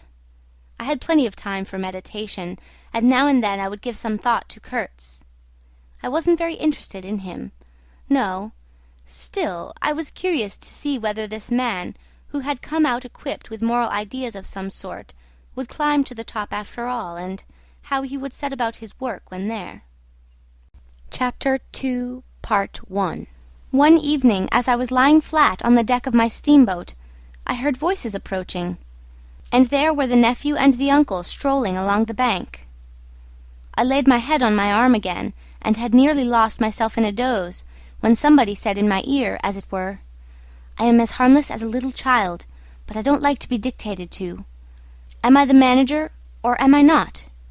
I was ordered to send him there. It's incredible." I became aware that the two were standing on the shore alongside the forepart of the steamboat, just below my head. I did not move. It did not occur to me to move. I was sleepy. "It is unpleasant," grunted the uncle. "He has asked the administration to be sent there," said the other, with the idea of showing what he could do, and I was instructed accordingly. Look at the influence that man must have. Is it not frightful? They both agreed it was frightful, then made several bizarre remarks. Make rain and fine weather. One man. The council. By the nose. Bits of absurd sentences that got the better of my drowsiness, so that I had pretty near the whole of my wits about me when the uncle said, "The climate may do away with this difficulty for you. Is he alone there?" "Yes," answered the manager. He sent his assistant down the river with a note to me in these terms: "Clear this poor devil out of the country, and don't bother sending more of that sort." I had rather be alone than have the kind of men you can dispose of with me. It was more than a year ago. Can you imagine such impudence? "Anything since then?" asked the other hoarsely. "Ivory," jerked the nephew. "Lots of it. Prime sort. Lots. Most annoying from him." "And with that?" questioned the heavy rumble. "Invoice," was the reply, fired out, so to speak. Then silence. They had been talking about Kurtz. I was broad awake by this time, but, lying perfectly at ease, remained still, having no inducement to change my position. "How did that ivory come all this way?" growled the elder man, who seemed very vexed. The other explained that it had come with a fleet of canoes in charge of an English half-caste clerk Kurtz had with him. That Kurtz had apparently intended to return himself, the station being by that time bare of goods and stores, but after coming 300 miles had suddenly decided to go back, which he started to do alone in a small dugout with 4 paddlers, leaving the half-caste to continue down the river with the ivory. The two fellows there seemed astounded at anybody attempting such a thing. They were at a loss for an adequate motive. As to me, I seemed to see Kurtz for the first time. It was a distant glimpse, the dugout, 4 paddling savages, and the lone white man turning his back suddenly on the headquarters, on relief, on thoughts of home, perhaps, settling his face toward the depths of the wilderness, towards his empty and desolate station. I did not know the motive. Perhaps he was simply a fine fellow who stuck to his work for its own sake. His name, you understand, had not been pronounced once. He was that man, the half-caste who, as far as I could see, had conducted a difficult trip with great prudence and pluck, was invariably alluded to as that scoundrel. The scoundrel had reported that the man had been very ill, had recovered imperfectly.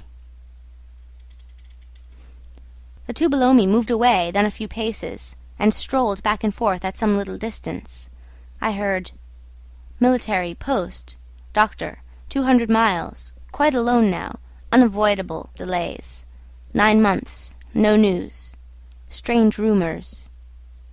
They approached again, just as the manager was saying, "No one, as far as I know, unless a species of wandering trader, a pestilential fellow snapping ivory from the natives." Who was it they were talking about now? I gathered in snatches that this was some man supposed to be in Kurtz's district, and of whom the manager did not approve. "We will not be free from unfair competition till one of these fellows is hanged for an example," he said. "Certainly," grunted the other. "Get him hanged. Why not? Anything can be done in this country. That's what I say. Nobody here, you understand, here can endanger your position. And why? You stand the climate. You outlast them all. The danger is in Europe. But there, before I left, I took care to—" They moved off and whispered. Then their voices rose again. "The extraordinary series of delays is not my fault. I did my best."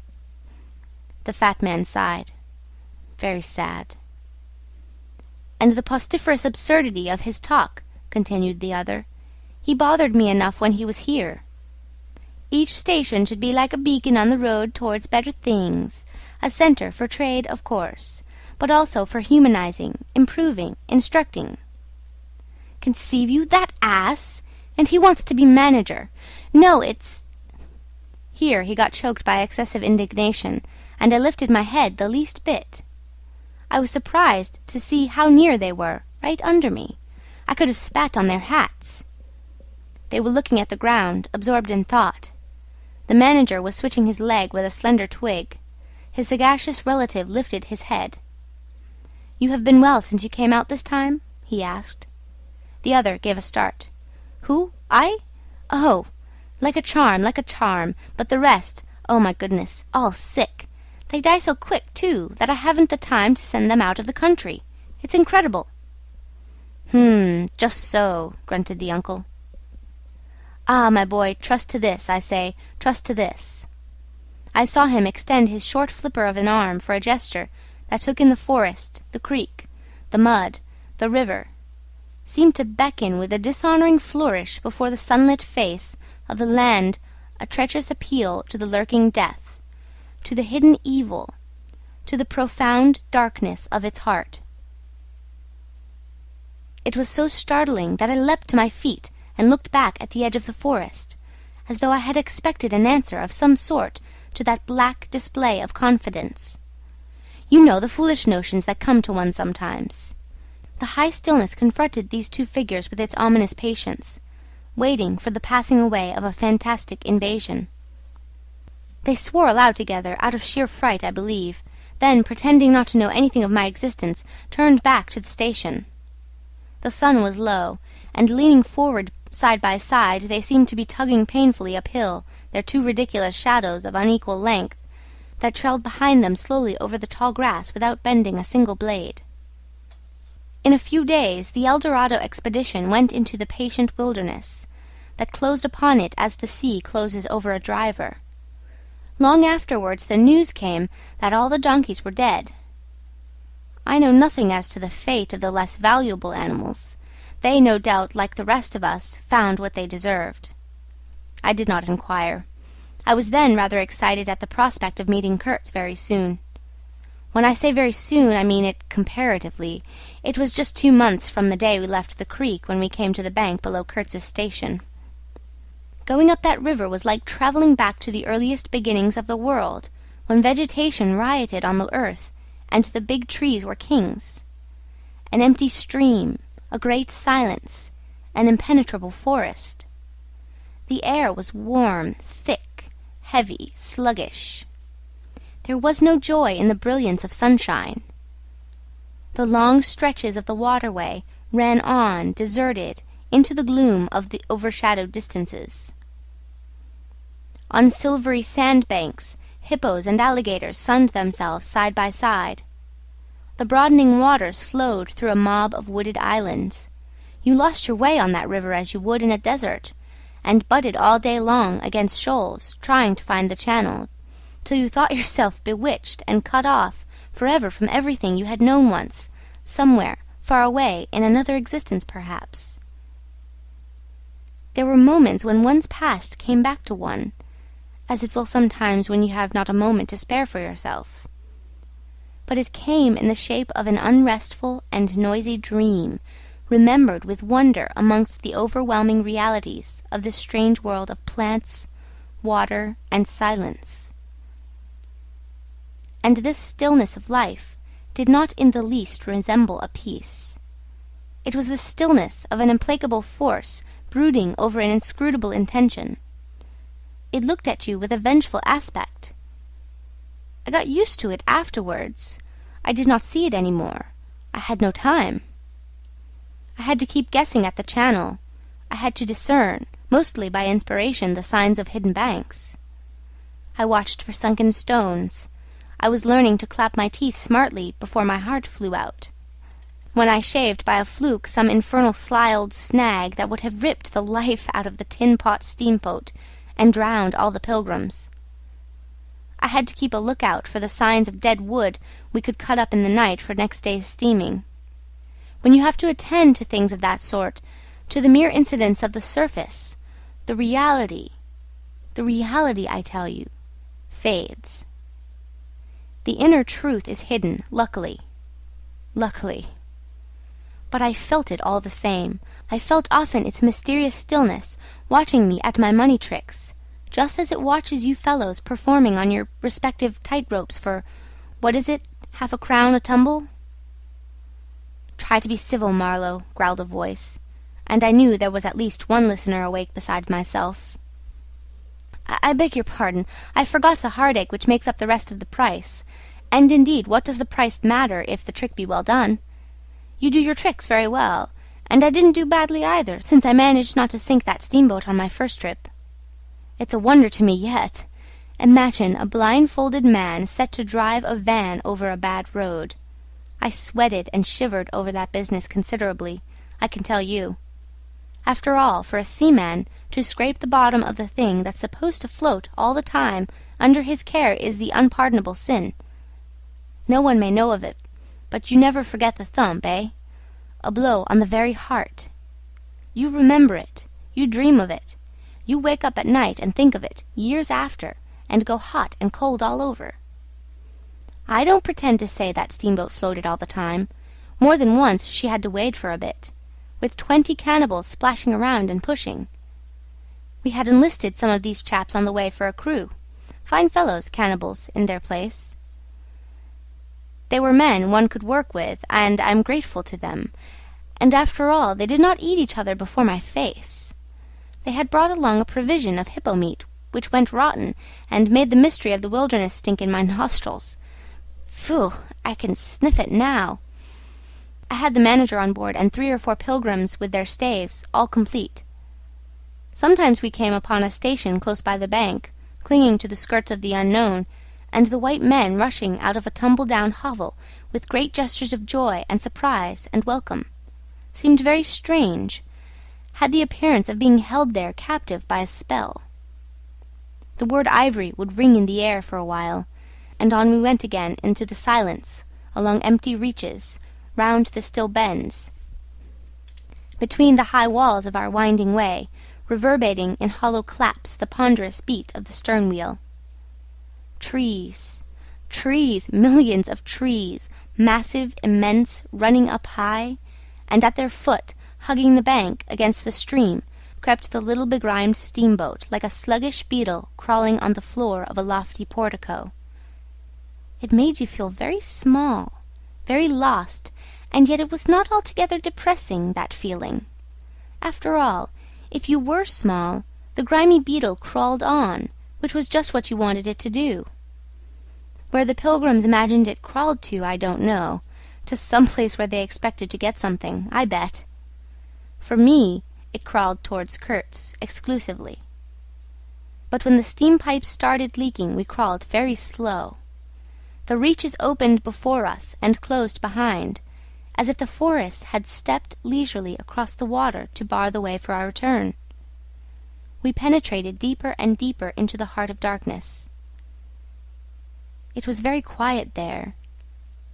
At night, sometimes, the roll of drums behind the curtain of trees would run up the river and remain sustained faintly, as if hovering in the air high over our heads, till the first break of day.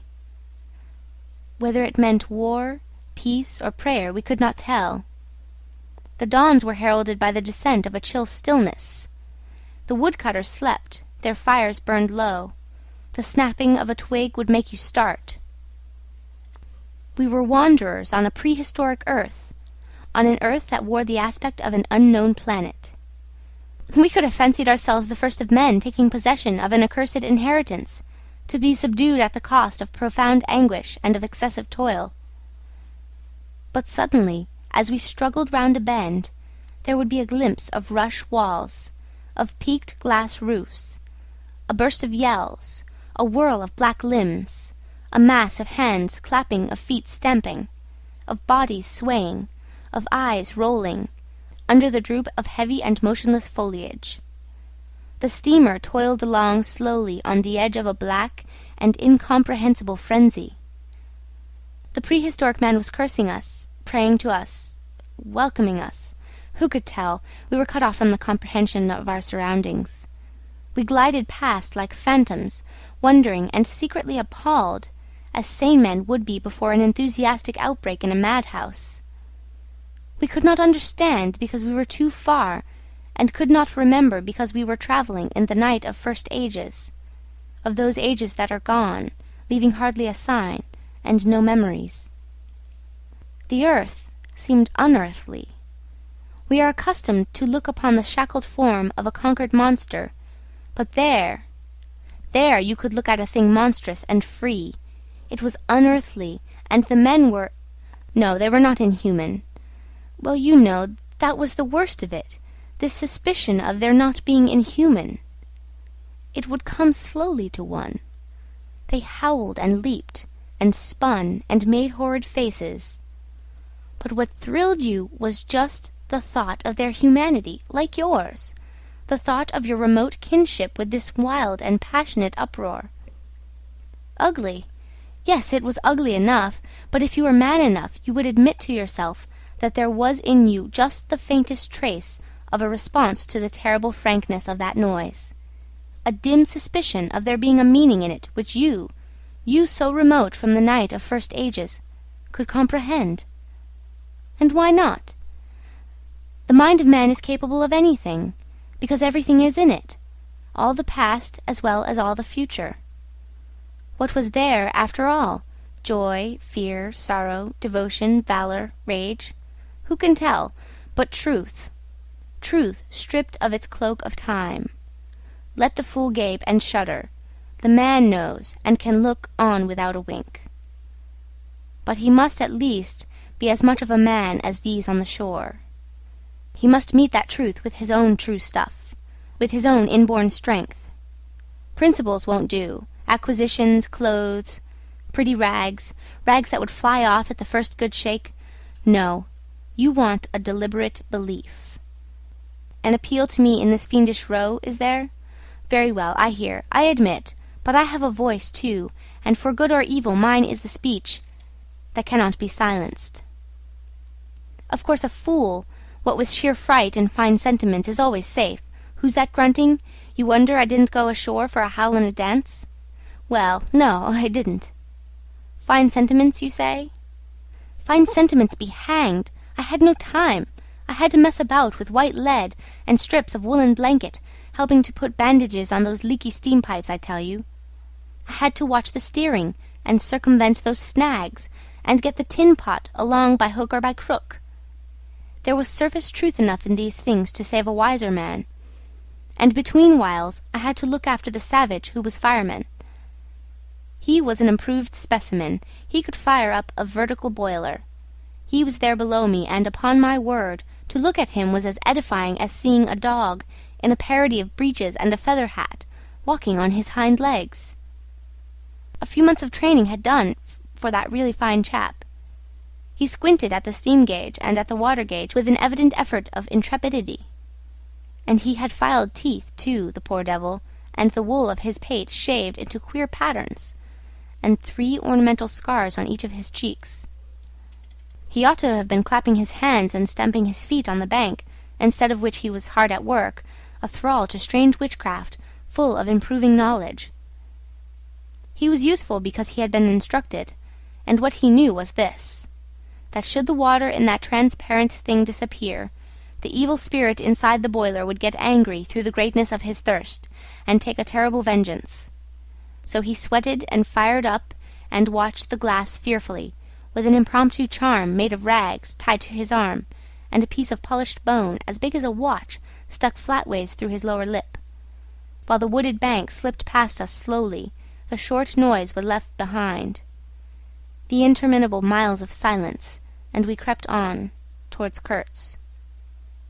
But the snags were thick, the water was treacherous and shallow, the boiler seemed indeed to have a sulky devil in it, and thus neither that fireman nor I had any time to peer into our creepy thoughts.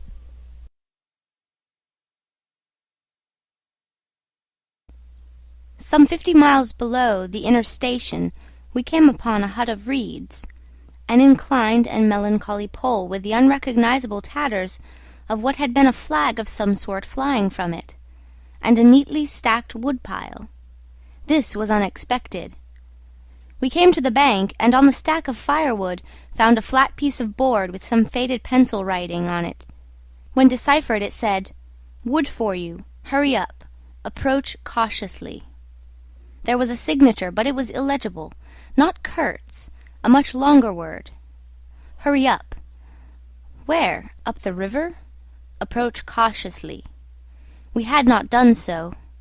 But the warning could not have been meant for the place where it could only be found after approach. Something was wrong above. But what, and how much? That was the question. We commented adversely upon the imbecility of that telegraphic style. The bush around said nothing, and would not let us look very far either. A torn curtain of red twill hung in the doorway of the hut, and flapped sadly in our faces.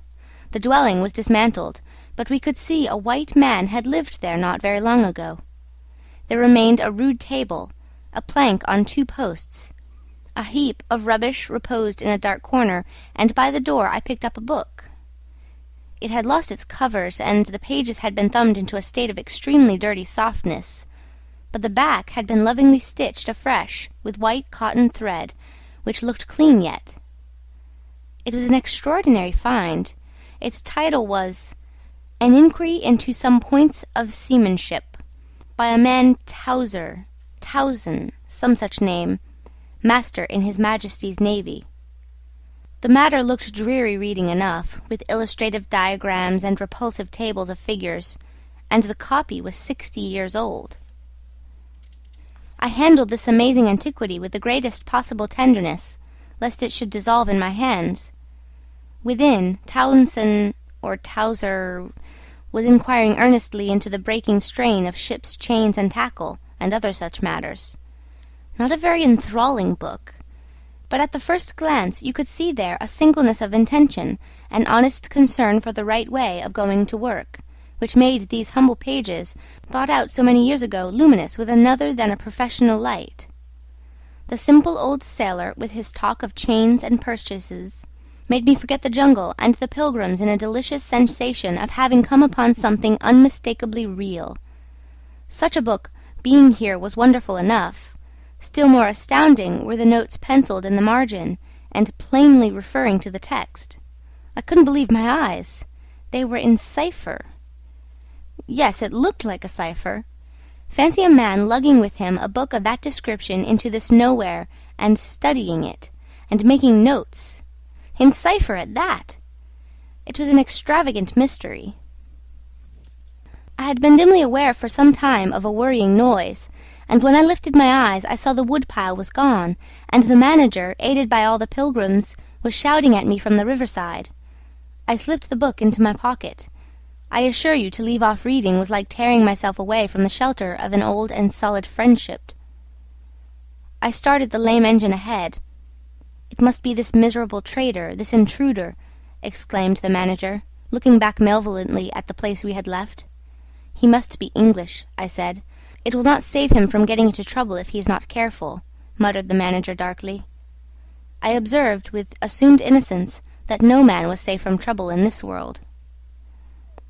The current was more rapid now, the steamer seemed at her last gasp, the stern wheel flopped languidly, and I caught myself listening on the tiptoe for the next beat of the boat. For in sober truth, I expected the wretched thing to give up every moment. It was like watching the last flickers of a life, but still we crawled. Sometimes I would pick out a tree a little way ahead to measure our progress towards Kurtz by, but I lost it invariably before we got abreast. To keep the eyes so long on one thing was too much for human patience. The manager displayed a beautiful resignation. I fretted and fumed and took to arguing with myself whether or no I would talk openly with Kurtz. But before I could come to any conclusion, it occurred to me that my speech or my silence, indeed any action of mine, would be a mere futility. What did it matter what anyone knew or ignored? What did it matter who was manager? One gets sometimes such a flash of insight. The essentials of this affair lay deep under the surface, beyond my reach, and beyond my power of meddling. Towards the evening of the second day, we judged ourselves about 8 miles from Kurtz's station. I wanted to push on, but the manager looked grave and told me the navigation up there was so dangerous that it would be advisable, the sun being very low already, to wait where we were till next morning. Moreover, he pointed out that if the warning to approach cautiously were to be followed, we must approach in daylight, not at dusk or in the dark. This was sensible enough. 8 miles meant nearly 3 hours steaming for us, and I could also see suspicious ripples at the upper end of the reach. Nevertheless, I was annoyed beyond expression at the delay, and most unreasonably too, since one night more could not matter much after so many months. As we had plenty of wood, and caution was the word, I brought up in the middle of the stream. The reach was narrow, straight, with high sides like a railway cutting. The dusk came gliding into it long before the sun had set. The current ran smooth and swift, but a dumb immobility sat on the banks. The living trees, lashed together by the creepers and every living bush of the undergrowth, might have been changed into stone, even to the slenderest twig, to the lightest leaf. It was not sleep. It seemed unnatural, like a state of trance. Not the faintest sound of any kind could be heard. You looked on amazed, and began to suspect yourself of being deaf. Then the night came suddenly, and struck you blind as well. About 3 in the morning some large fish leaped, and the loud splash made me jump as though a gun had been fired. When the sun rose, there was a white fog, very warm and clammy, and more blinding than the night. It did not shift or drive. It was just there, standing all round you like something solid. At 8 or 9, perhaps, it lifted as a shutter lifts. We had a glimpse of the towering multitude of trees, of the immense matted jungle, with the blazing little ball of the sun hanging over it, all perfectly still, and then the white shutter came down again smoothly, as if sliding in greased grooves. I ordered the chain, which we had begun to heave in, to be paid out again. Before it stopped running with a muffled rattle, a cry, a very loud cry, as of infinite desolation, soared slowly in the opaque air. It ceased.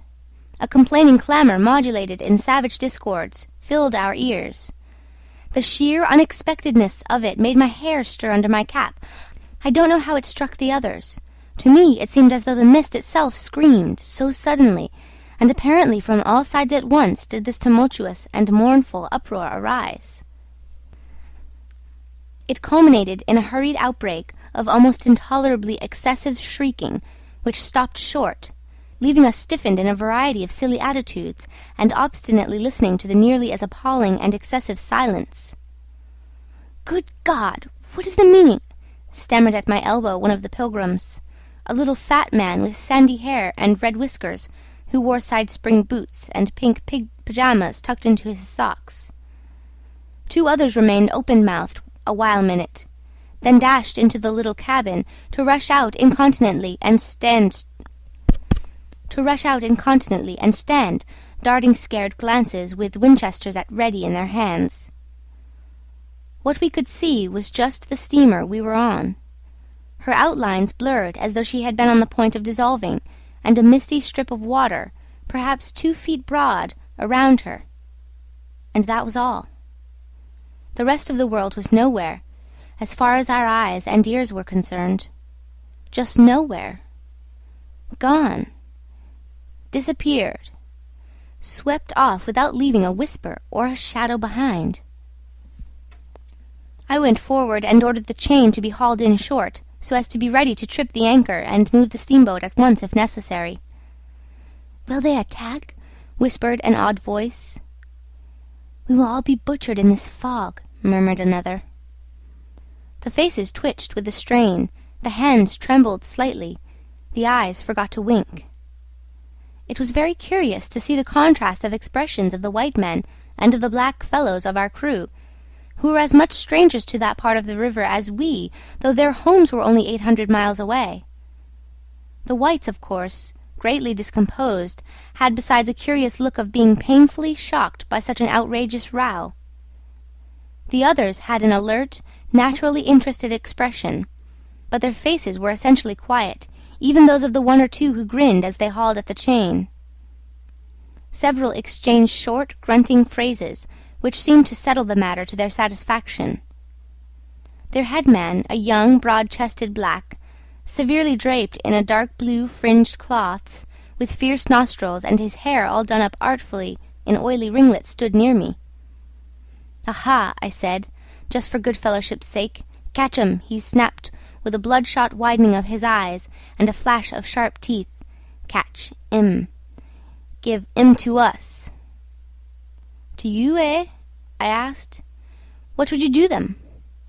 "Eat 'em," he said curtly, and leaning his elbow on the rail, looked out into the fog in a dignified and profoundly pensive attitude. I would no doubt have been properly horrified had it not occurred to me that he and his chaps must be very hungry, that they must have been growing increasingly hungry for at least this month past. They had been engaged for 6 months. I don't think a single one of them had had any clear idea of the time, as we at the end of countless ages have. They still belonged to the beginnings of time, had no inherited experience to teach them, as it were. And, of course, as long as there was a piece of paper written over in accordance with some farcical law or other made down the river, it didn't enter anybody's head to trouble how they would live. Certainly they had brought with them some rotten hippo meat, which couldn't have lasted very long anyway, even if the pilgrims hadn't, in the midst of a shocking hullabaloo, thrown a considerable quantity of it overboard. It looked like a high-handed proceeding, but it was really a case of legitimate self-defense. You can't breathe dead hippo walking, sleeping, and eating, and at the same time keep your precarious grip on existence. Besides that, they had given them every week 3 pieces of brass wire, each about 9 inches long, and the theory was they were to buy their provisions with that currency in riverside villages. You can see how that worked. There were either no villages, or the people were hostile, or the director, who like the rest of us fed out of tins, with an occasional old he-goat thrown in, didn't want to stop the steamer for some more or less recondite reason. So unless they swallowed the wire itself, or made loops of it to snare the fishes with, I don't see what good their extravagant salary could be to them. I must say it was paid with a regularity worthy of a large and honourable trading company. For the rest, the only thing to eat, though it didn't look eatable in the least, I saw in their possession was a few lumps of some stuff, like half-cooked dough of a dirty lavender colour, they kept wrapped in leaves, and now and then swallowed a piece of, but so small that it seemed done more for the looks of the thing than for any serious purpose of sustenance. Why in the name of all the gnawing devils of hunger they didn't go for us? They were 30 to 5, and have a good tuck-in for once amazes me now when I think of it. They were big, powerful men, with not much capacity to weigh the consequences, with courage, with strength even yet, though their skins were no longer glossy and their muscles no longer hard. And I saw that something restraining, one of those human secrets that baffle probability, had come into play there. I looked at them with a swift quickening of interest, not because it occurred to me I might be eaten by them before very long, though I own to you that just then I perceived, in a new light, as it were, how unwholesome the pilgrims looked, and I hoped, yes, I positively hoped that my aspect was not so, what shall I say, so unappetizing. A touch of fantastic vanity which fitted well with the dream sensation that pervaded all my days at that time. Perhaps I had a little fever, too. One can't live with one's finger everlastingly on one's pulse. I had often a little fever, or a little touch of other things. The playful paw-strokes of the wilderness, the preliminary trifling before the more serious onslaught which came in due course. Yes, I looked at them as you would on any human being, with a curiosity of their impulses, motives, capacities, weaknesses, when brought to the test of an inexorable physical necessity. Restraint! What possible restraint? Was it superstition, disgust, patience, fear, or some kind of primitive honor? No fear can stand up to hunger, no patience can wear it out. Disgust simply does not exist where hunger is. And as to superstition, beliefs, and what you may call principles, they are less than chaff in a breeze. Don't you know the devilry of lingering starvation, its exasperating torment, its black thoughts, its sombre and brooding ferocity? Well, I do. It takes man all his inborn strength to fight hunger properly. It's really easier to face bereavement, dishonour, and the perdition of one's soul than this kind of prolonged hunger. Sad, but true. And these chaps, too, had no earthly reason for any kind of scruple. Restraint! I would just as soon have expected restraint from a hyena prowling amongst the corpses of a battlefield. But there was the fact facing me. The fact, dazzling to be seen, like the foam on the depths of the sea, like a ripple on an unfathomable enigma, a mystery greater, when I thought of it, than the curious, inexplicable note of desperate grief in this savage clamour that had swept by us on the river-bank, behind the blind whiteness of the fog. Chapter 2, Part 2. Two pilgrims were quarrelling in hurried whispers as to which bank. Left. No, no. How can you? Right, right, of course. It is very serious, said the manager's voice behind me. I would be desolate if anything should happen to Mr. Kurtz before we came up. I looked at him and had not the slightest doubt he was sincere. He was just the kind of man who would wish to preserve appearances. That was his restraint. But when he muttered something about going on at once, I did not even take the trouble to answer him. I knew, and he knew, that it was impossible. Were we to let go our hold of the bottom, we would be absolutely in the air, in space.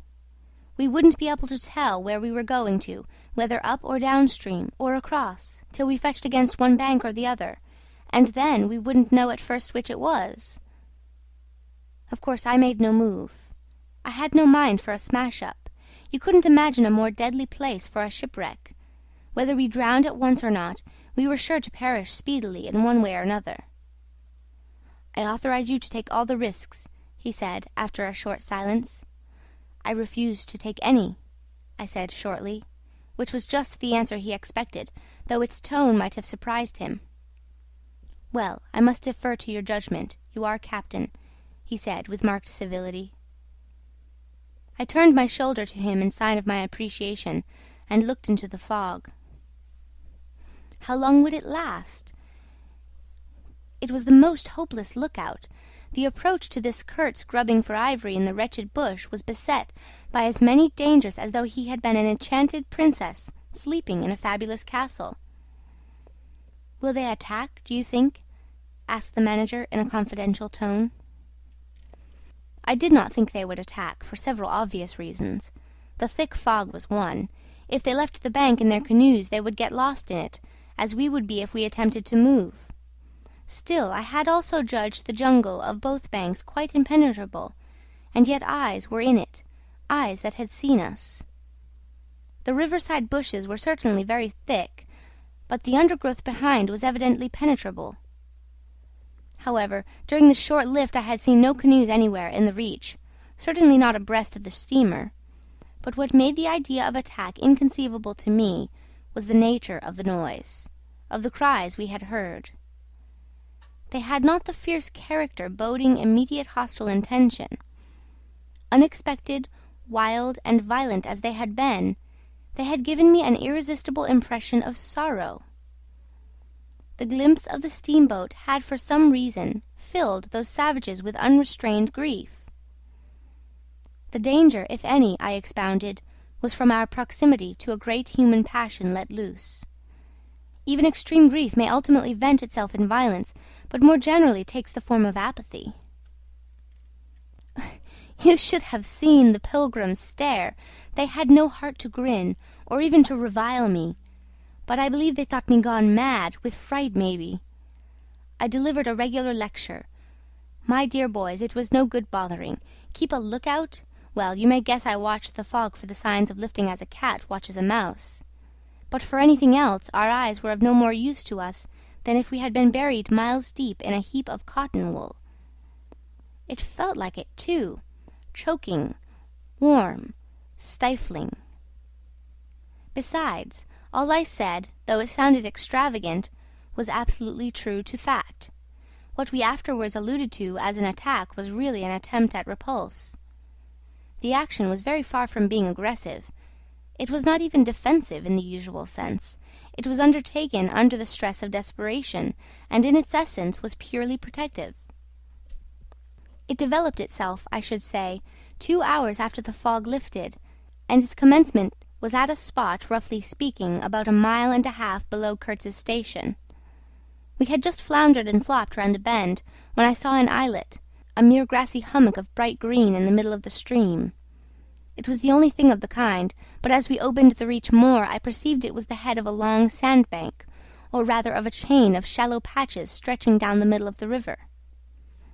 They were discoloured, just awash, and the whole lot was seen under the water, exactly as a man's backbone is seen running down the middle of his back, under the skin. Now, as far as I did see, I could go to the right or to the left of this. I didn't know either channel, of course. The banks looked pretty well alike, the depth appeared the same.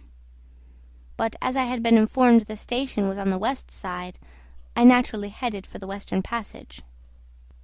No sooner had we fairly entered it than I became aware it was much narrower than I had supposed. To the left of us there was the long uninterrupted shoal, and to the right a high, steep bank, heavily overgrown with bushes. Above the bush the trees stood in serried ranks.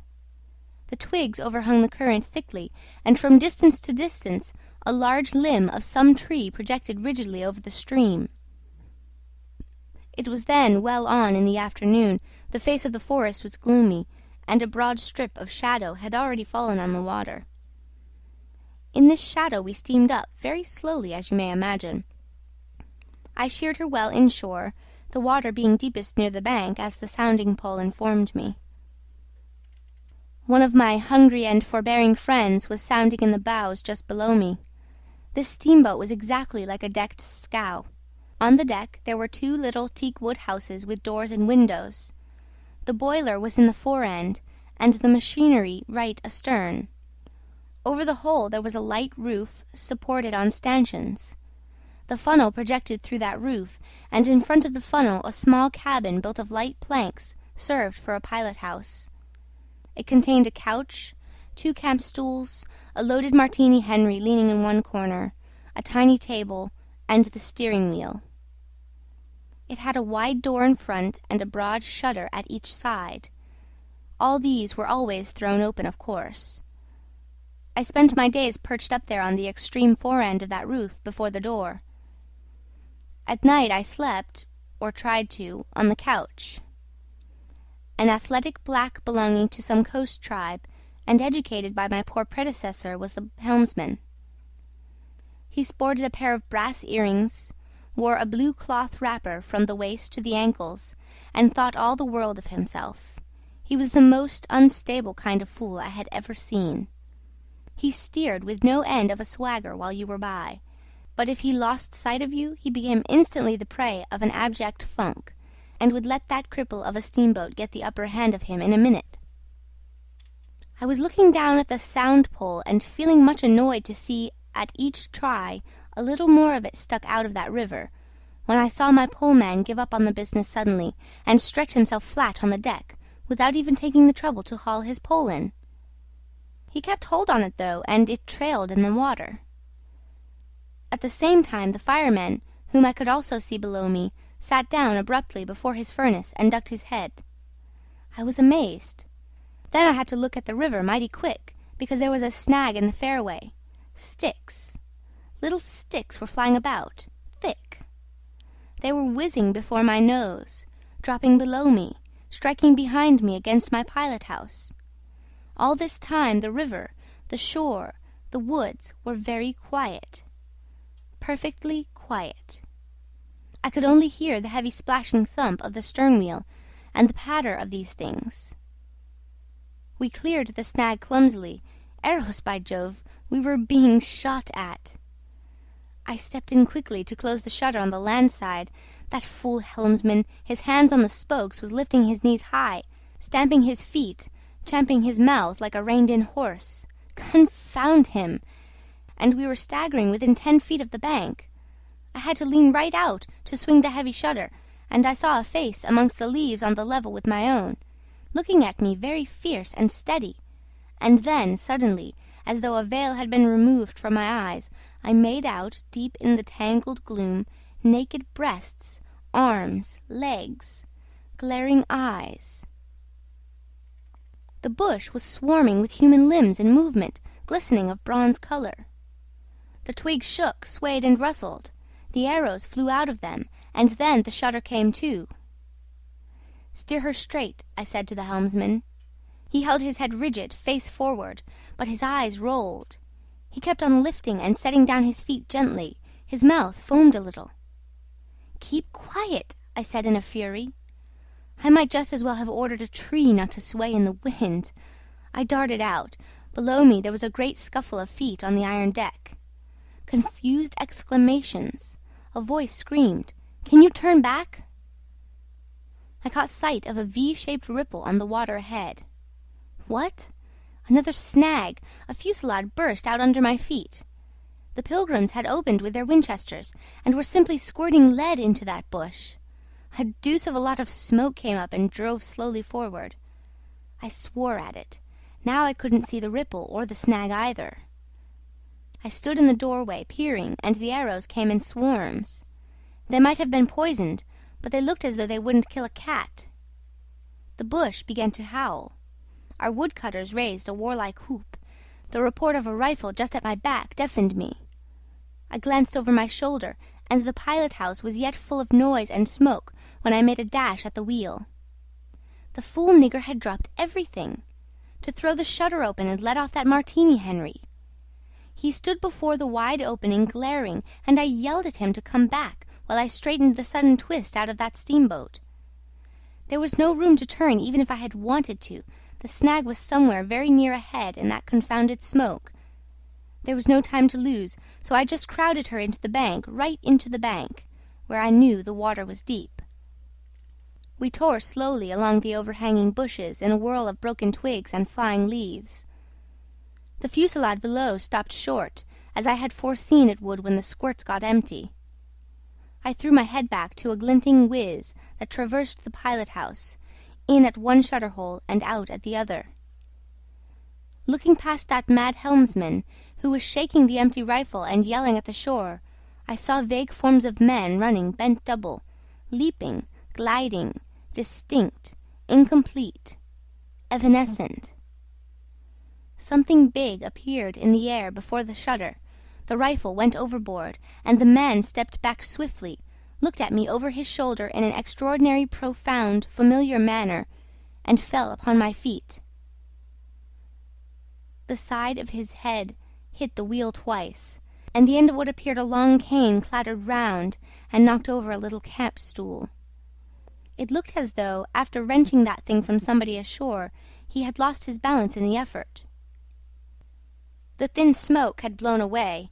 We were clear of the snag, and looking ahead I could see that in another 100 yards or so I would be free to sheer off, away from the bank. But my feet felt so very warm and wet that I had to look down. The man had rolled on his back and stared straight up at me. Both his hands clutched that cane. It was the shaft of a spear that, either thrown or lunged through the opening, had caught him in the side, just below the ribs. The blade had gone in out of sight, after making a frightful gash. My shoes were full. A pool of blood lay very still, gleaming dark red under the wheel. His eyes shone with an amazing lustre. The fusillade burst out again. He looked at me anxiously, gripping the spear like something precious, with an air of being afraid I would try to take it away from him. I had to make an effort to free my eyes from his gaze and attend to the steering. With one hand I felt above my head for the line of the steam whistle, and jerked out screech after screech hurriedly. The tumult of angry and warlike yells was checked instantly, and then from the depths of the woods went out such a tremulous and prolonged wail of mournful fear and utter despair as may be imagined to follow the flight of the last hope from the earth. There was a great commotion in the bush. The shower of arrows stopped, a few dropping shots rang out sharply. Then silence, in which the languid beat of the stern wheel came plainly to my ears. I put the helm hard a-starboard at the moment when the pilgrim in pink pyjamas, very hot and agitated, appeared in the doorway. "The manager sends me," he began in an official tone, and stopped short. "Good God!" he said, glaring at the wounded man. We two whites stood over him, and his lustrous and inquiring glance enveloped us both. I declare, it looked as though he would presently put to us some questions in an understandable language. But he died without uttering a sound, without moving a limb, without twitching a muscle. Only in the very last moment, as though in response to some sign we could not see, to some whisper we could not hear, he frowned heavily, and that frown gave to his black death mask an inconceivably sombre, brooding, and menacing expression. The lustre of inquiring glance faded swiftly into vacant glassiness. "Can you steer?" I asked the agent eagerly. He looked very dubious, but I made a grab at his arm, and he understood at once I meant him to steer whether or no. To tell you the truth, I was morbidly anxious to change my shoes and socks. "He is dead," murmured the fellow, immensely impressed. "No doubt about it," said I, tugging like mad at the shoelaces. "And by the way, I suppose Mr. Kurtz is dead as well by this time." For the moment that was the dominant thought. There was a sense of extreme disappointment, as though I had found out I had been striving after something altogether without a substance. I couldn't have been more disgusted if I had travelled all this way for the sole purpose of talking with Mr. Kurtz. I flung one shoe overboard, and became aware that that was exactly what I had been looking forward to. A talk with Kurtz. I made the strange discovery that I had never imagined him as doing, you know, but discoursing. I didn't say to myself, "Now I will never see him," or "Now I will never shake him by the hand," but "Now I will never hear him." The man presented himself as a voice. Not, of course, that I did not connect him with some sort of action. Hadn't I been told, in all the tones of jealousy and admiration, that he had collected, bartered, swindled, or stolen more ivory than all the other agents altogether? That was not the point. The point was in his being a gifted creature, and that all of his gifts, the one that stood out preeminently, that carried with it a sense of real presence, was his ability to talk. His words. The gift of expression. The bewildering, the illuminating, the most exalted and the most contemptible. The pulsating stream of light, or the deceitful flow from the heart of an impenetrable darkness. The other shoe went flying unto the devil god of that river. I thought, by Jove, it's all over. We are too late. He has vanished. The gift has vanished, by means of some spear, arrow, or club. I will never hear that chap speak after all.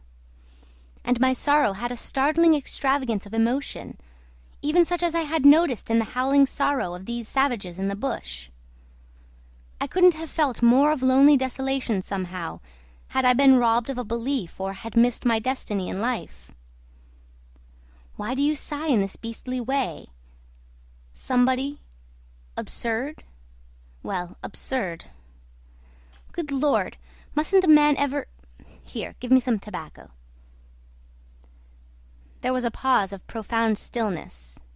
Then a match flared, and Marlowe's lean face appeared, worn, hollow, with downward folds and dropped eyelids, with an aspect of concentrated attention. And as he took vigorous draws at his pipe, it seemed to retreat and advance out of the night in the regular flicker of tiny flame. The match went out. "Absurd!" he cried. "This is the worst of trying to tell. Here you all are, each moored with two good addresses, like a hulk with two anchors, a butcher round one corner, a policeman round another, excellent appetites, and temperature normal, you hear, normal from year's end to year's end. And you say, absurd. Absurd be exploded! Absurd! My dear boys, what can you expect from a man who out of sheer nervousness had just flung overboard a pair of new shoes? Now I think of it, it is amazing I did not shed tears. I am, upon the whole, proud of my fortitude. I was cut to the quick at the idea of having lost the inestimable privilege of listening to the gifted Kurtz. Of course, I was wrong. The privilege was waiting for me. Oh yes, I heard more than enough, and I was right, too. A voice. He was very little more than a voice. And I heard him, it, this voice, other voices.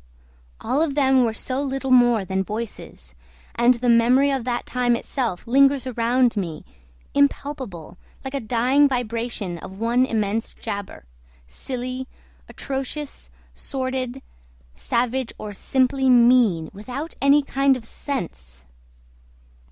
Voices. Voices. Even the girl herself. Now... He was silent for a long time.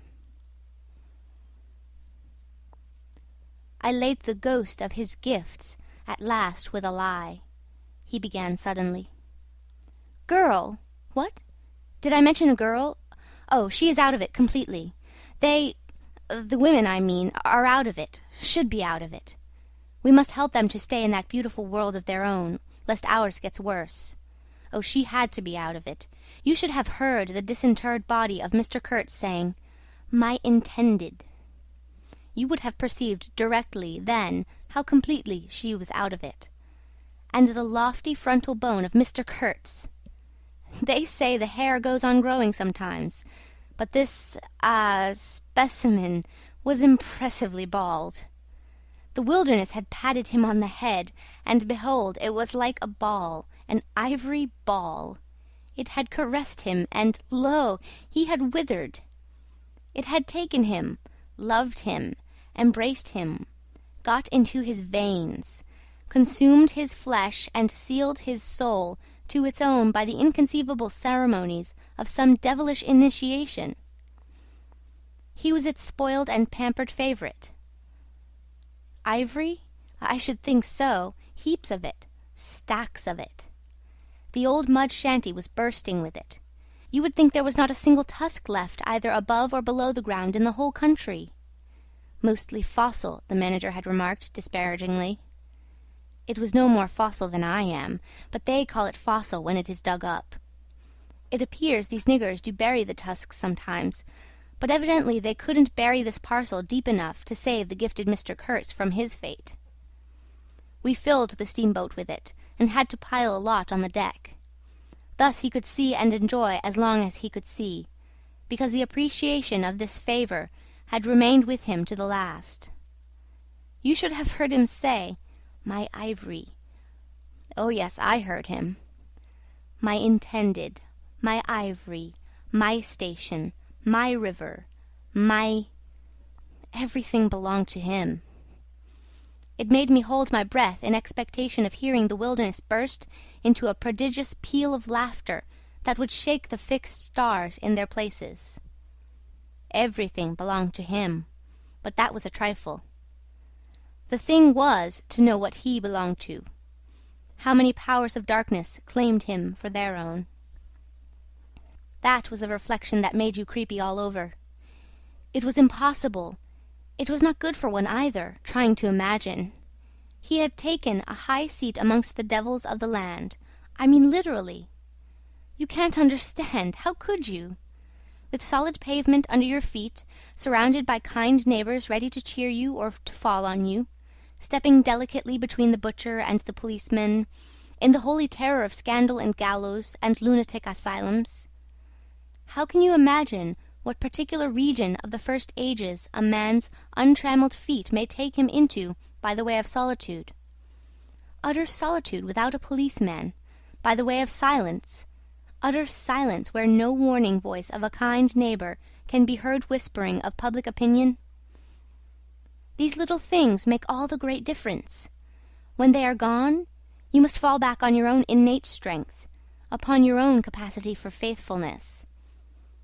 Of course, you may be too much of a fool to go wrong, too dull even to know you are being assaulted by the powers of darkness. I take it, no fool ever made a bargain for his soul with the devil. The fool is too much of a fool, or the devil too much of a devil, I don't know which. Or you may be such a thunderingly exalted creature as to be altogether deaf and blind to anything but heavenly sights and sounds. Then the earth for you is only a standing place. And whether to be like this is your loss or your gain, I won't pretend to say, but most of us are neither one nor the other. The earth for us is a place to live in, where we must put up with sights, with sounds, with smells too, by Jove, breathe dead hippo, so to speak, and not be contaminated. And there, don't you see? Your strength comes in, the faith in your ability for the digging of unostentatious holes to bury the stuff in. Your power of devotion, not to yourself, but to an obscure, back-breaking business. And that's difficult enough. Mind, I am not trying to excuse or even explain. I am trying to account myself for Mr. Kurtz, for the shade of Mr. Kurtz. This initiated wrath from the back of nowhere honoured me with its amazing confidence before it vanished altogether. This was because it could speak English to me. The original Kurtz had been educated partly in England, and as he was good enough to say himself, his sympathies were in the right place. His mother was half English, his father was half French. All Europe contributed to the making of Kurtz, and by I learned that, most appropriately, the International Society for the Suppression of Savage Customs had entrusted him with the making of a report for its future guidance. And he had written it too. I've seen it. I've read it. It was eloquent, vibrating with eloquence, but too high-strung, I think. 17 pages of close writing he had found time for. But this must have been before his, let us say, nerves went wrong and caused him to preside at certain midnight dances ending with unspeakable rites, which, as far as I reluctantly gathered from what I heard at various times, were offered up to him, do you understand? To Mr. Kurtz himself. But it was a beautiful piece of writing. The opening paragraph, however, in the light of later information, strikes me now as ominous. He began with the argument that we whites, from the point of development we had arrived at, must necessarily appear to them, savages, in the nature of supernatural beings. We approached them with the might of a deity, and so on and so on. By the simple exercise of our will we can exert a power for good practically unbounded, etc., etc. From that point he soared and took me with him. The peroration was magnificent, though difficult to remember, you know. It gave me the notion of an exotic immensity, ruled by an august benevolence. It made me tingle with enthusiasm. This was the unbounded power of eloquence, of words, of burning, noble words. There were no practical hints to interrupt the magical current of phrases, unless a kind note at the foot of the last page, scrawled evidently much later in an unsteady hand, may be regarded as the exposition of a method. It was very simple, and at the end of that moving appeal to every altruistic sentiment it blazed at you, luminous and terrifying, like a flash of lightning in a serene sky. "Exterminate all the brutes!" The curious part was that he had apparently forgotten all about that valuable postscriptum, because later on, when he in a sense came to himself, he repeatedly entreated me to take good care of "my pamphlet," he called it, as it was sure to have in the future a good influence upon his career.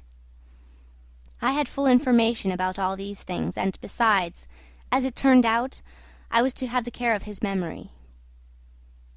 I've done enough for it to give me the undisputable right to lay it, if I choose, for an everlasting rest in the dustbin of progress, amongst all the sweepings and, figuratively speaking, all the dead cats of civilization. But then, you see, I can't choose. He won't be forgotten. Whatever he was not common. He had the power to charm or frighten rudimentary souls into an aggravated witch-dance in his honour. He could also fill the small souls of the pilgrims with bitter misgivings. He had one devoted friend, at least, and he had conquered one soul in the world that was neither rudimentary nor tainted with self-seeking.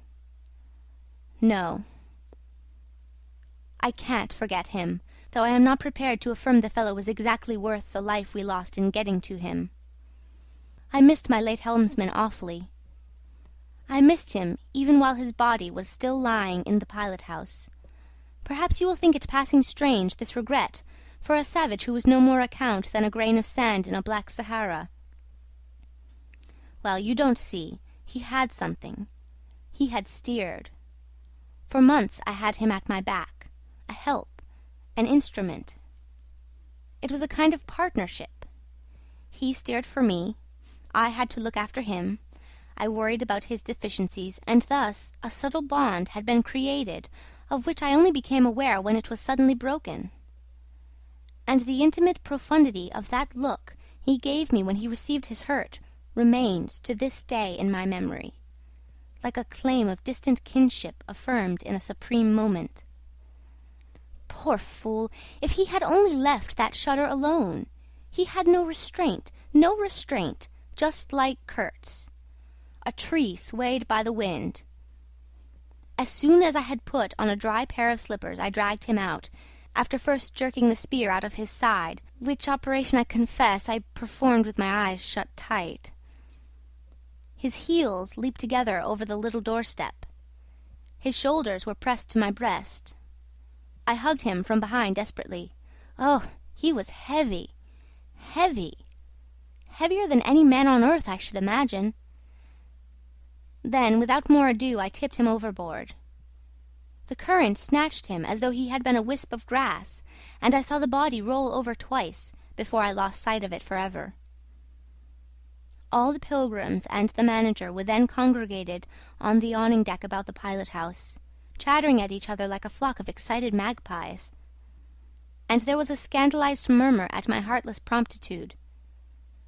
What they wanted to keep that body hanging about for, I can't guess. Embalm it, maybe? But I had also heard another, and a very ominous, murmur on the deck below. My friends, the woodcutters, were likewise scandalized, and with better show of reason, though I admit that the reason itself was quite inadmissible. Oh, quite! I had made up my mind that if my late helmsman was to be eaten, the fishes alone should have him.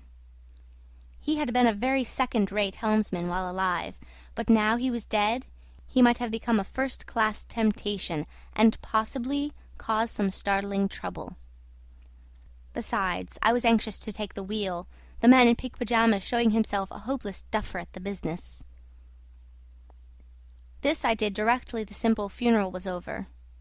We were going half-speed, keeping right in the middle of the stream, and I listened to the talk about me. They had given up Kurtz. They had given up the station. Kurtz was dead, and the station had been burnt, and so on, and so on. The red-haired pilgrim was beside himself with the thought that at least this poor Kurtz had been properly avenged. "Say, we must have made a glorious slaughter of them in the bush, eh? What do you think? Say?" He positively danced, the bloodthirsty little gingery beggar. And he had nearly fainted when he saw the wounded man. I could not help saying, "You made a glorious lot of smoke, anyhow." I had seen from the way the tops of the bushes rustled and flew that almost all the shots had gone too high. You can't hit anything unless you take aim and fire from the shoulder. But these chaps fired from the hip with their eyes shut. The retreat, I maintained, and I was right, was caused by the screeching of the steam whistle. Upon this they forgot Kurtz, and began to howl at me with indignant protests. The manager stood by the wheel, murmuring confidentially about the necessity of getting well away down the river, before dark at all events, when I saw in the distance a clearing on the riverside, and the outlines of some sort of building. "What's this?" I asked. He clapped his hands in wonder. "The station!" he cried. I edged in at once, still going half-speed. Through my glasses I saw the slope of a hill interspersed with rare trees, and perfectly free from undergrowth. A long decaying building on the summit was half buried in the high grass. The large holes in the peaked roof gaped black from afar. The jungle and the woods made a background. There was no enclosure or fence of any kind, but there had been one apparently, for near the house 6 slim posts remained in a row, roughly trimmed and with their upper ends ornamented with round carved balls. The rails, or whatever there had been between, had disappeared. Of course, the forest surrounded all that. The river-bank was clear, and on the water-side I saw a white man under a hat like a cart-wheel beckoning persistently with his whole arm. Examining the edge of the forest above and below, I was almost certain I could see movements. Human forms gliding here and there. I steamed past prudently, then stopped the engines and let her drift down. The man on the shore began to shout, urging us to land. "We have been attacked!" screamed the manager. I know, it's all right," yelled back the other, and as cheerful as you please, "Come along, it's all right, I am glad." His aspect reminded me of something I had seen, something funny I had seen somewhere. As I maneuvered to get alongside, I was asking myself, what does this fellow look like? Suddenly I got it. He looked like a harlequin. His clothes had been made of some stuff that was brown holland, probably, but it was covered with patches all over, with bright patches, blue, red, and yellow, patches on the back, patches on the front, patches on elbows, on knees, coloured binding around his jacket, scarlet edging at the bottom of his trousers, and the sunshine made him look extremely gay and wonderfully neat withal, because you could see how beautifully all this patching had been done. A beardless, boyish face, very fair, no features to speak of, nose peeling, little blue eyes, smiles and frowns chasing each other over that open countenance like sunshine and shadow on a windswept plain. "Look out, Captain!" he cried. "There's a snag lodged in here last night." "What, another snag?" I confess I swore shamefully. I had nearly holed my cripple to finish off that charming trip. The harlequin on the bank turned his little pug nose up to me. "You English?" he asked, all smiles. "Are you?" I shouted from the wheel. The smiles vanished, and he shook his head as if sorry for my disappointment. Then he brightened up. "Never mind," he cried encouragingly. "Are we in time?" I asked. "He is up there," he replied, with a toss of the head up the hill, and becoming gloomy all of a sudden. His face was like the autumn sky, overcast one moment and bright the next. When the manager, escorted by the pilgrims, all of them armed to the teeth, had gone to the house, this chap came on board. "I say, I don't like this. These natives are in the bush," I said. He assured me earnestly it was all right. "They are simple people," he added. "Well, I am glad you came. It took me all my time to keep them off." "But you said it was all right," I cried. "Oh, they meant no harm," he said, and as I stared he corrected himself. "Not exactly." Then vivaciously, "My faith, your pilot house wants a clean-up." In the next breath he advised me to keep enough steam on the boiler to blow the whistle in case of any trouble. "One good screech will do more for you than all your rifles. They are simple people," he repeated. He rattled away at such a rate he quite overwhelmed me. He seemed to be trying to make up for lots of silence, and actually hinted, laughing, that such was the case. "Don't you talk with Mr. Kurtz?" I said. "You don't talk with that man, you listen to him," he exclaimed with severe exultation. "But now—" He waved his arm, and in the twinkling of an eye was in the uttermost depths of despondency. In a moment he came up again with a jump, possessed himself of both my hands, shook them continuously while he gabbled, "Brother sailor, honor, pleasure, delight, introduce myself, Russian, son of an archpriest, government of Tamboy, what? Tobacco, English tobacco, the excellent English tobacco. Now that's brotherly. Smoke? Where's a sailor that does not smoke?" The pipe soothed him, and gradually I made out he had run away from school, had gone to sea in a Russian ship, ran away again, served some time in English ships, was now reconciled with the archpriest. He made a point of that. "But when one is young one must see things, gather experience, ideas, enlarge the mind." "Here," I interrupted, "you can never tell." "Here I met Mr. Kurtz," he said, youthfully solemn and reproachful. I held my tongue after that. It appears he had persuaded a Dutch trading house on the coast to fit him out with stores and goods, and had started for the interior with a light heart and no more idea of what would happen to him than a baby. He had been wandering about that river for nearly 2 years alone, cut off from everybody and everything. "I am not so young as I look. I am 25, he said. "At first old Van Schuiten would tell me to go to the devil," he narrated with keen enjoyment, "but I stuck to him and talked, till at last he got afraid I would talk the hind leg off his favourite dog, so he gave me some cheap things and a few guns, and told me he hoped he would never see my face again. Good old Dutchman Van Schuiten. I've sent him one small lot of ivory a year ago, so that he can't call me a little thief when I get back. I hope he got it. And for the rest, I don't care. I had some wood stacked for you. That was my old house. Did you see?" I gave him Towson's book. He made as though he would kiss me, but restrained himself. "The only book I had left, and I thought I had lost it," he said, looking at it ecstatically. "So many accidents happen to a man going about alone, you know. Canoes get upset sometimes, and sometimes you got to clear out so quick when the people get angry." He thumbed the pages. "You made notes in Russian?" I asked. He nodded. "I thought they were written in cipher," I said. He laughed, then became serious. "I had lots of trouble to keep these people off," he said. "Did they want to kill you?" I asked. "Oh, no!" he cried, and checked himself. "Why did they attack us?" I pursued. He hesitated, then said shamefacedly, "They don't want him to go."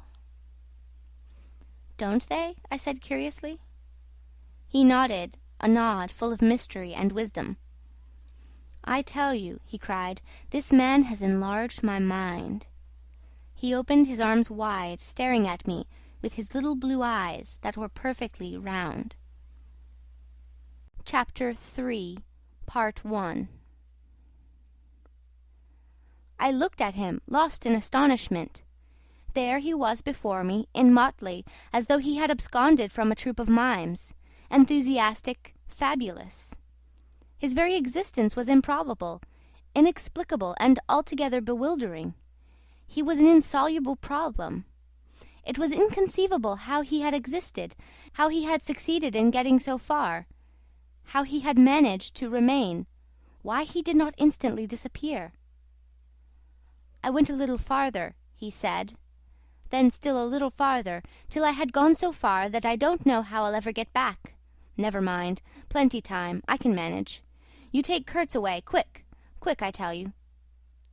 The glamour of youth enveloped his party-coloured rags, his destitution, his loneliness, the essential desolation of his futile wanderings. For months, for years, his life hadn't been worth a day's purchase, and there he was, gallantly, thoughtlessly alive, to all appearances indestructible solely by the virtue of his few years and of his unreflecting audacity. I was seduced into something like admiration, like envy. Glamour urged him on. Glamour kept him unscathed. He surely wanted nothing from the wilderness but space to breathe in and to push on through.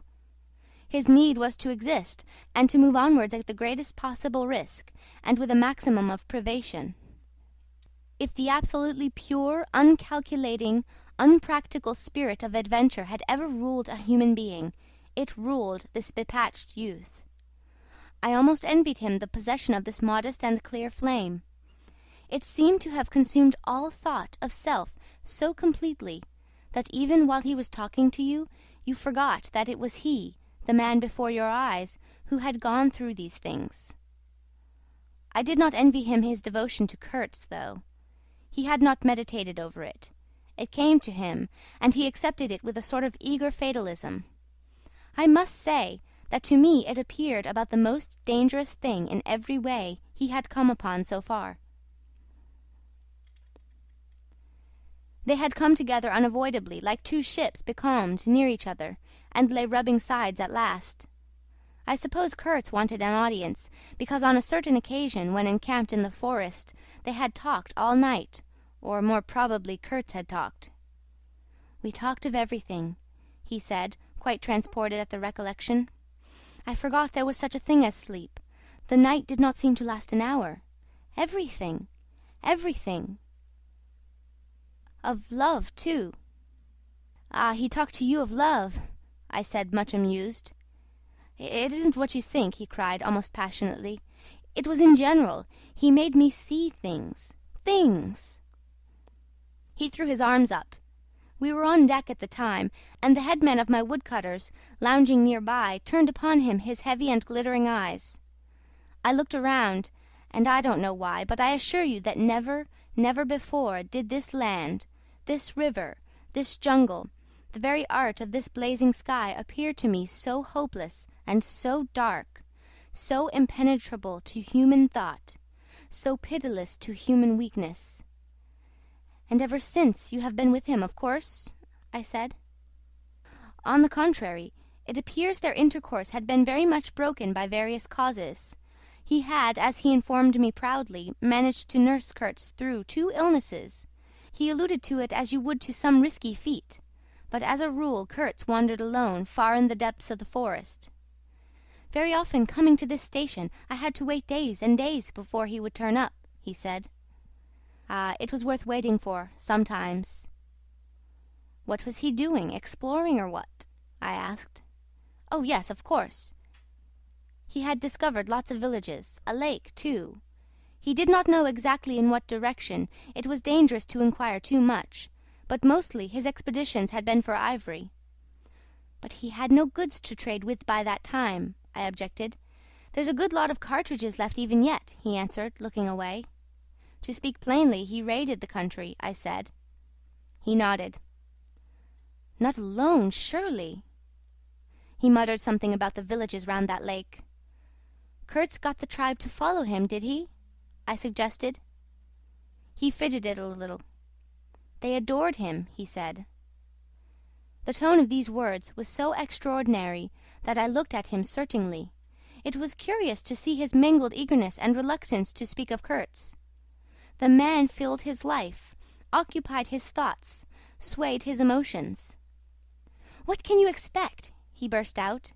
"He came to them with thunder and lightning, you know, and they had never seen anything like it, and very terrible. He could be very terrible. You can't judge Mr. Kurtz as you would an ordinary man. No, no, no. Now, just to give you an idea, I don't mind telling you, he wanted to shoot me too one day. But I don't judge him." "Shoot you?" I cried. "What for?" "Well, I had a small lot of ivory the chief of that village near my house gave me. You see, I used to shoot game for them. Well, he wanted it and wouldn't hear reason. He declared he would shoot me unless I gave him the ivory, and then cleared out of the country, because he could do so, and had a fancy for it, and there was nothing on earth to prevent him killing whom he jolly well pleased. And it was true, too. I gave him the ivory, what did I care? But I didn't clear out, no, no. I couldn't leave him. I had to be careful, of course, till we got friendly again for a time. He had his second illness then. Afterwards I had to keep out of the way, but I didn't mind. He was living for the most part in those villages on the lake. When he came down to the river, sometimes he would take to me, and sometimes it was better for me to be careful. This man suffered too much. He hated all this, and somehow he couldn't get away. When I had a chance, I begged him to try and leave while there was time. I offered to go back with him, and he would say yes, and then he would remain, go off on another ivory hunt, disappear for weeks, forget himself amongst these people, forget himself, you know. "Why, he's mad," I said. He protested indignantly. Mr. Kurtz couldn't be mad. If I had heard him talk only 2 days ago, I wouldn't dare hint at such a thing. I had taken up my binoculars while we talked, and was looking at the shore, sweeping the limit of the forest at each side and at the back of the house. The consciousness of there being people in that bush, so silent, so quiet, as silent and quiet as the ruined house on the hill, made me uneasy. There was no sign on the face of nature of this amazing tale that was not so much told as suggested to me in desolate exclamations, completely by shrugs, in uninterrupted phrases, in hints ending in deep sighs. The woods were unmoved, like a mask, heavy like the closed door of a prison. They looked with their air of hidden knowledge, of patient expectation, of unapproachable silence. The Russian was explaining to me that it was only lately that Mr. Kurtz had come down to the river, bringing along with him all the fighting men of that lake tribe. He had been absent for several months, getting himself adored, I suppose, and had come down unexpectedly with the intention to all appearance of making a raid either across the river or downstream. Evidently the appetite for more ivory had got the better of the, what shall I say, less material aspirations. However, he had got much worse suddenly. "I heard he was lying helpless, and so I came up, took my chance," said the Russian. "Oh, he is bad, very bad." I directed my glass to the house. There were no signs of life, but there was the ruined roof, the long mud wall peeping above the grass, with 3 little square window holes, no 2 of the same size. All this brought within reach of my hand, as it were. And then I made a brusque movement, and one of the remaining posts of that vanished fence leapt up in the field of my glass. You remember I told you I had been struck at that distance by certain attempts at ornamentation, rather remarkable in the ruinous aspect of the place. Now I had suddenly the nearer view, and its first result was to make me throw my head back as if before a blow. Then I went carefully from post to post with my glass, and I saw my mistake. These round knobs were not ornamental but symbolic. They were expressive and puzzling, striking and disturbing, food for thought and also for vultures if there be any looking down from the sky, but at all events for such ants as were industrious enough to ascend the pole. They would have been even more impressive, those heads on the stakes, if their faces had not been turned to the house. Only one, the first I had made out, was facing my way. I was not so shocked as you may think. The start back I had given was really nothing but a movement of surprise. I had expected to see a knob of wood there, you know.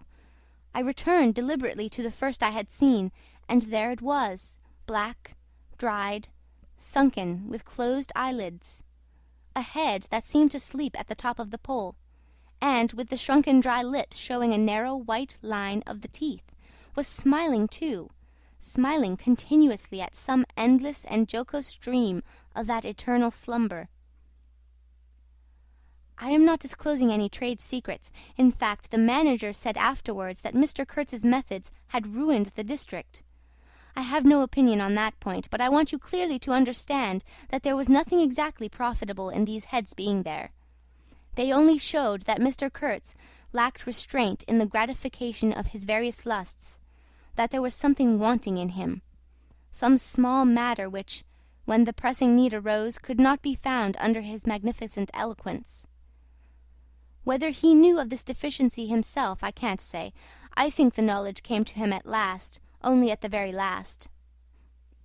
But the wilderness had found him out early, and had taken on him a terrible vengeance for the fantastic invasion.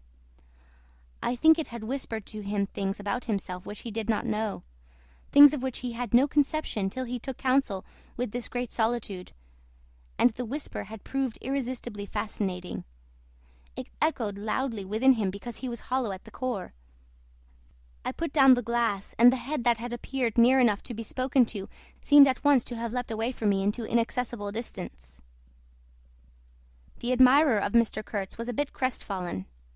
In a hurried, indistinct voice, he began to assure me he had dared not to take these, say, symbols down.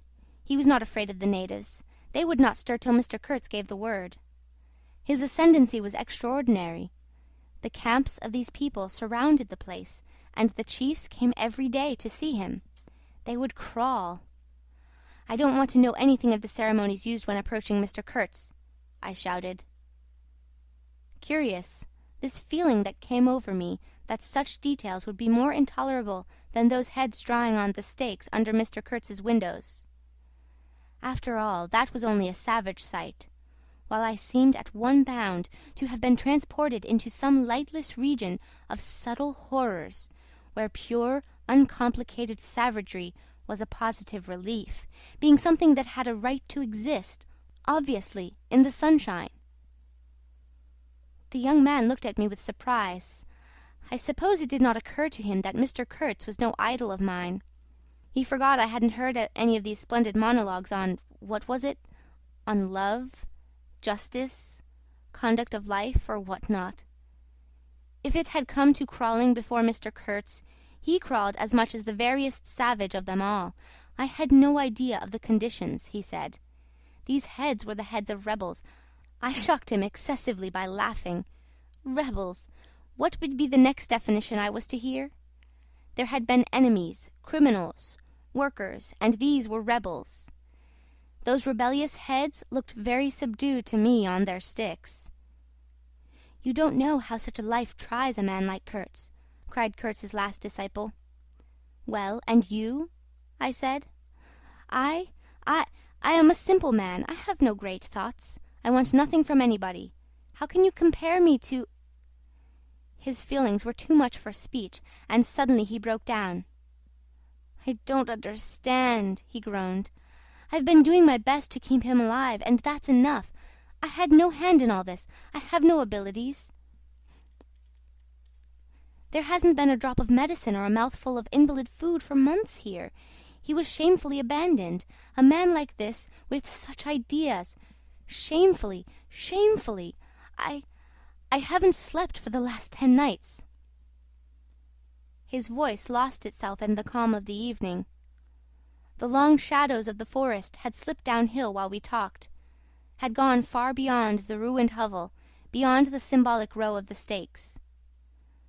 All this was in the gloom, while we down there were yet in the sunshine, and the stretch of the river abreast of the clearing glittered in a still and dazzling splendor, with a murky and overshadowed bend above and below. Not a living soul was seen on the shore. The bushes did not rustle. Suddenly, round the corner of the house, a group of men appeared, as though they had come up from the ground. They waded waist-deep in the grass, in a compact body bearing an improvised stretcher in their midst. Instantly, in the emptiness of the landscape, a cry arose whose shrillness pierced the still air like a sharp arrow flying straight to the very heart of the land, and, as if by enchantment, streams of human beings, of naked human beings, with spears in their hands, with bows, with shields, with wild glances and savage movements, were poured into the clearing by the dark-faced and pensive forest. The bushes shook, the grass swayed for a time, and then everybody stood still in attentive immobility. "Now, if he does not say the right thing to them, we are all done for," said the Russian at my elbow. The knot of men with the stretcher had stopped, too, halfway to the steamer, as if petrified. I saw the man on the stretcher sit up, lank with an uplifted arm, above the shoulders of the bearers. "Let us hope that the man who can talk so well of love in general will find some particular reason to spare us this time," I said. I resented bitterly the absurd danger of our situation, as if to be at the mercy of that atrocious phantom had been a dishonouring necessity. I could not hear a sound, but through my glasses I saw the thin arm extended commandingly, the lower jaw moving, the eyes of that apparition shining darkly far in its bony head that nodded with grotesque jerks. Kurz. Kurz. That means short in German, don't it? Well, the name was as true as everything else in his life and death. He looked at least 7 feet long. His covering had fallen off, and his body emerged from it pitiful and appalling as from a winding sheet. I could see the cage of his ribs all astir, the bones of his arm waving. It was as though an animated image of death carved out of old ivory had been shaking its hand with menaces at a motionless crowd of men made of dark and glittering bronze. I saw him open his mouth wide. It gave him a weirdly voracious aspect, as though he had wanted to swallow all the air, all the earth, all the men before him. A deep voice suddenly reached me faintly. He must have been shouting. He fell back suddenly. The stretcher shook as the bearers staggered forward again, and almost at the same time I noticed that the crowd of savages was vanishing without any perceptible movement of retreat, as if the forest that had ejected these beings so suddenly had drawn them in again as the breath is drawn in a long aspiration. Some of the pilgrims behind the stretcher carried his arms, 2 shotguns, a heavy rifle, and a light revolver carbine, the thunderbolts of that pitiful Jupiter. The manager bent over him, murmuring as he walked beside his head. They laid him down in one of the little cabins, just a room for a bed-place and a camp-stool or 2, you know. We had brought his belated correspondence, and a lot of torn envelopes and open letters littered his bed. His hand roamed feebly amongst these papers. I was struck by the fire of his eyes and the composed languor of his expression. It was not so much the exhaustion of disease. He did not seem in pain. This shadow looked satiated and calm, as though for the moment it had had its fill of all the emotions. He rustled one of the letters, and looking straight in my face, said, "I am glad." Somebody had been writing to him about me. These special recommendations were turning up again. The volume of tone he emitted without effort, almost without the trouble of moving his lips, amazed me. A voice! A voice! It was grave, profound, vibrating, while the man did not seem capable of a whisper. However, he had enough strength in him, factitious no doubt, to very nearly make an end of us, as you shall hear directly. The manager appeared silently in the doorway. I stepped out at once, and he drew the curtain after me. The Russian, eyed curiously by the pilgrims, was staring at the shore. I followed the direction of his glance. Dark human shapes could be made out in the darkness, flitting indistinctly against the gloomy border of the forest. And near the river 2 bronze figures, leaning on tall spears, stood in the sunlight under fantastic headdresses of spotted skins, warlike and still in statuesque repose. And from right to left along the lighted shore moved a wild and gorgeous apparition of a woman. She walked with measured steps, draped in striped and fringed cloths, treading the earth proudly, with a slight jingle and flash of barbarous ornaments. She carried her head high, her hair was done in the shape of a helmet. She had brass leggings to the knee, brass wire gauntlets to the elbow, a crimson spot on her tawny cheek, innumerable necklaces of glass beads on her neck. Bizarre things, charms, gifts of witch-men that hung about her, glittered and trembled at every step. She must have had the value of several elephant tusks upon her. She was savage and superb, wild-eyed and magnificent. There was something ominous and stately in her deliberate progress. And in the hush that had fallen suddenly upon the whole sorrowful land, the immense wilderness, the colossal body of the fecund and mysterious life seemed to look at her, pensive, as though it had been looking at the image of its own tenebrous and passionate soul. She came abreast of the steamer and stood still, and faced us. Her long shadow fell to the water's edge. Her face had a tragic and fierce aspect of wild sorrow and of dumb pain mingled with the fear of some struggling, half-shaped resolve. She stood looking at us without a stir, and like the wilderness itself, with an air of brooding over an inscrutable purpose.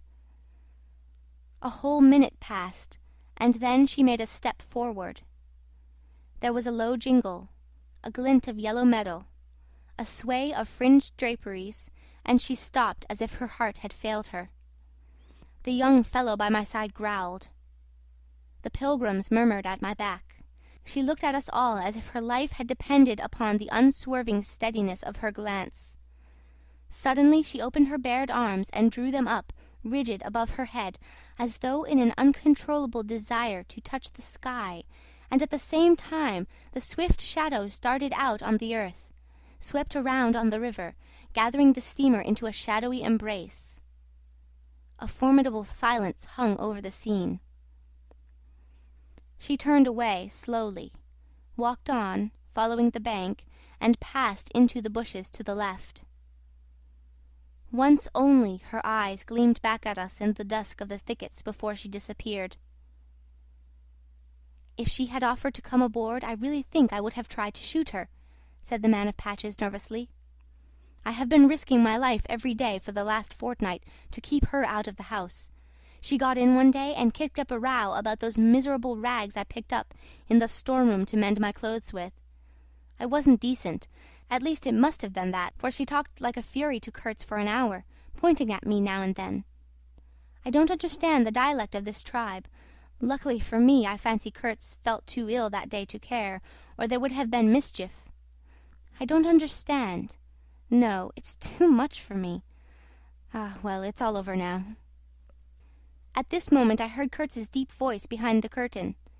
"Save me! Save the ivory, you mean. Don't tell me. Save me. Why, I've had to save you. You are interrupting my plans now. Sick, sick, not so sick as you would like to believe. Never mind, I'll carry my ideas out yet. I will return. I'll show you what can be done.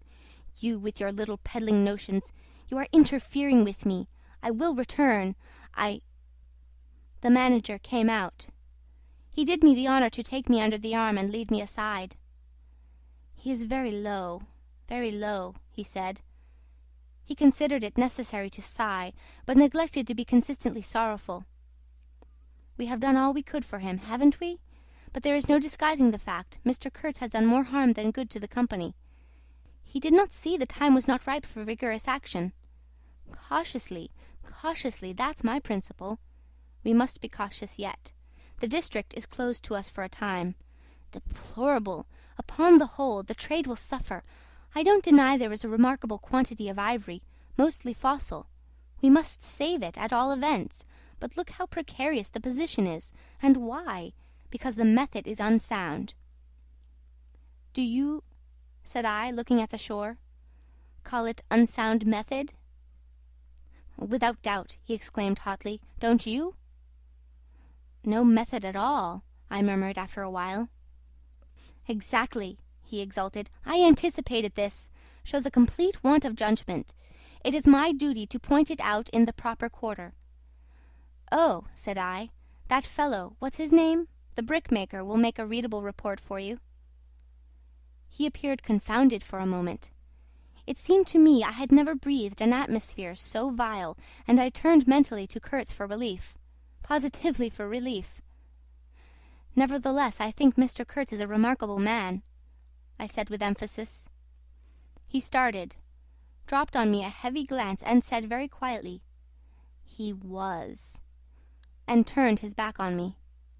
My hour of favour was over. I found myself lumping along with Kurtz as a partisan of methods for which the time was not ripe. I was unsound. But it was something to have at least a choice of nightmares. I had turned to the wilderness really, not to Mr. Kurtz, who, I was ready to admit, was as good as buried. And for a moment it seemed to me as if I also were buried in a vast grave full of unspeakable secrets. I felt an intolerable weight oppressing my breast. The smell of the damp earth, the unseen presence of victorious corruption, the darkness of an impenetrable night. The Russian tapped me on the shoulder. I heard him mumbling and stammered something about brother seaman, couldn't conceal, knowledge of matters that would affect Mr. Kurtz's reputation. I waited. For him, evidently, Mr. Kurtz was not in his grave. I suspect that for him Mr. Kurtz was one of the immortals. "Well," said I at last, "speak out. As it happens, I am Mr. Kurtz's friend, in a way." He stated with a good deal of formality that had we not been of the same profession, he would have kept the matter to himself without regard to consequences. He suspected there was an active ill will towards him on the part of these white men that... "You are right," I said, remembering a certain conversation I had overheard. "The manager thinks you ought to be hanged." He showed a concern at this intelligence which amused me at first. "I had better get out of the way quietly," he said earnestly. "I can do no more for Kurtz now, and they would soon find some excuse. What's to stop them? There's a military post 300 miles from here." "Well, upon my word," said I, "perhaps you had better go if you have any friends amongst the savages near by." "Plenty," he said. "They are simple people, and I want nothing, you know." He stood biting his lip. Then, "I don't want any harm to happen to these whites here, but of course I was thinking of Mr. Kurtz's reputation. But you are a brother seaman and..." "All right," said I, after a time. "Mr. Kurtz's reputation is safe with me." I did not know how truly I spoke. He informed me, lowering his voice, that it was Kurtz who had ordered the attack to be made on the steamer. He hated sometimes the idea of being taken away, and then again... But I don't understand these matters. I am a simple man. He thought it would scare you away, that you would give it up, thinking him dead. I could not stop him. Oh, I had an awful time of it this last month." "Very well," I said. "He is all right now." "Yes," he muttered, not very convinced apparently. "Thanks," said I. "I shall keep my eyes open." "But quiet, eh?" he urged anxiously. "It would be awful for his reputation if anybody here..." I promised a complete discretion with great gravity. "I have a canoe and 3 black fellows waiting not very far. I am off. Could you give me a few Martini Henry cartridges?" I could, and did with proper secrecy. He helped himself with a wink at me to a handful of my tobacco. Between sailors, you know, good English tobacco. At the door of the pilot-house he turned round. "I say, haven't you a pair of shoes you could spare?" He raised one leg. "Look!" The soles were tied with knotted string sandal-wise under his bare feet. I rooted out an old pair, at which he looked with admiration before tucking it under his left arm. One of his pockets, bright red, was bulging with cartridges. From the other, dark blue, peeped Towson's Inquiry, etc., etc.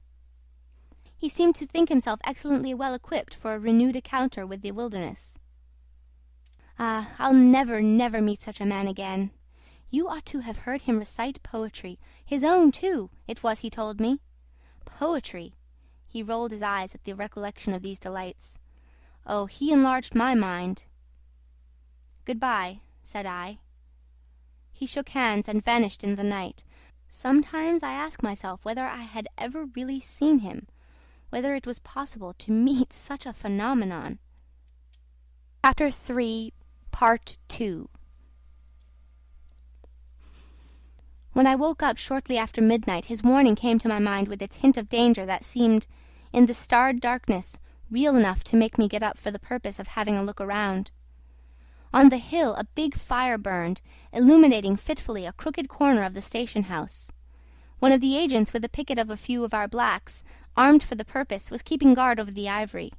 But deep within the forest, red gleams that wavered, that seemed to sink and rise from the ground amongst confused, columnar shapes of intense blackness, showed the exact position of the camp where Mr. Kurtz's adorers were keeping their uneasy vigil.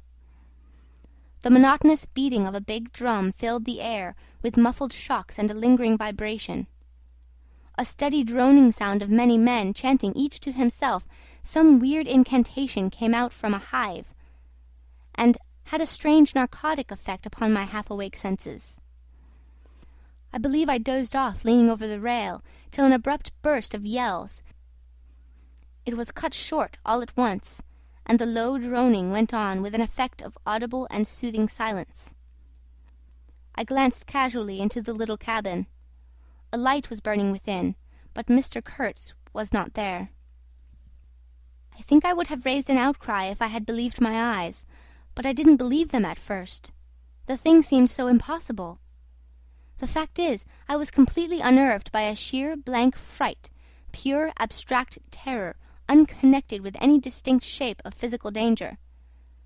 What made this emotion so overpowering was, how shall I define it, the moral shock I received, as if something altogether monstrous, intolerable to thought and odious to the soul had been thrust upon me unexpectedly. This lasted, of course, the merest fraction of a second, and then the usual sense of commonplace deadly danger, the possibility of a sudden onslaught and massacre, or something of the kind, which I saw impending, was positively welcome and composing. It pacified me, in fact, so much that I did not raise an alarm.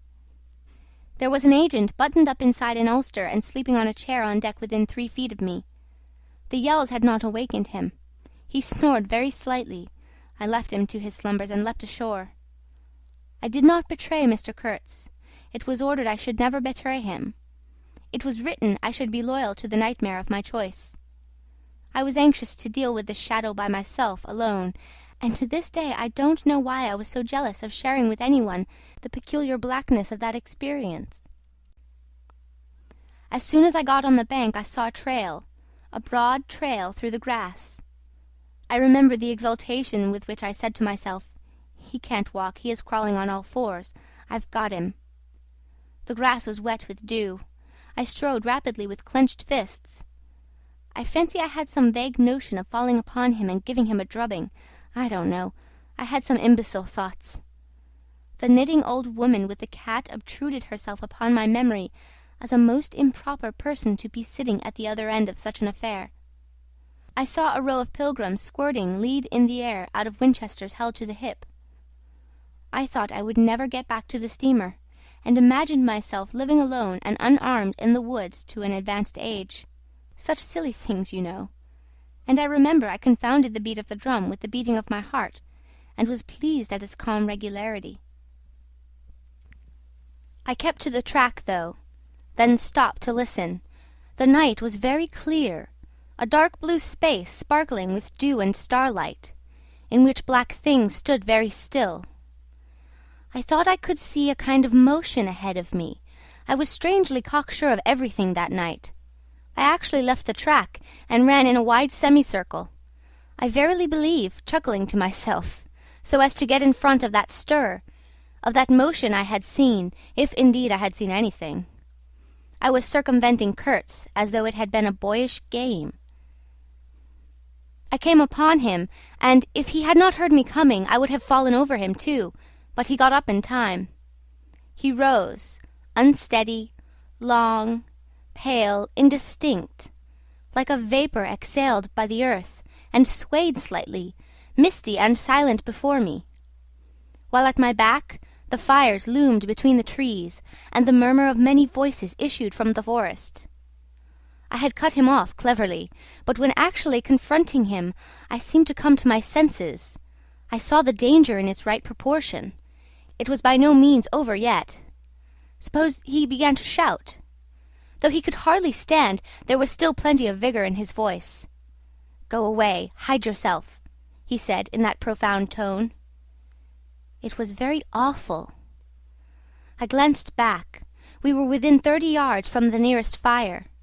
A black figure stood up, strode on long black legs, waving long black arms across the glow. It had horns, antelope horns, I think, on its head. Some sorcerer, some witch man, no doubt. It looked fiend-like enough. "Do you know what you are doing?" I whispered. "Perfectly," he answered, raising his voice for that single word. It sounded to me far off, and yet loud, like a hail through a speaking trumpet. "If he makes a row, we are lost," I thought to myself. This clearly was not a case for fisticuffs, even apart from the very natural aversion I had to beat that shadow, this wandering and tormented thing. "You will be lost," I said, "utterly lost." One gets sometimes such a flash of inspiration, you know.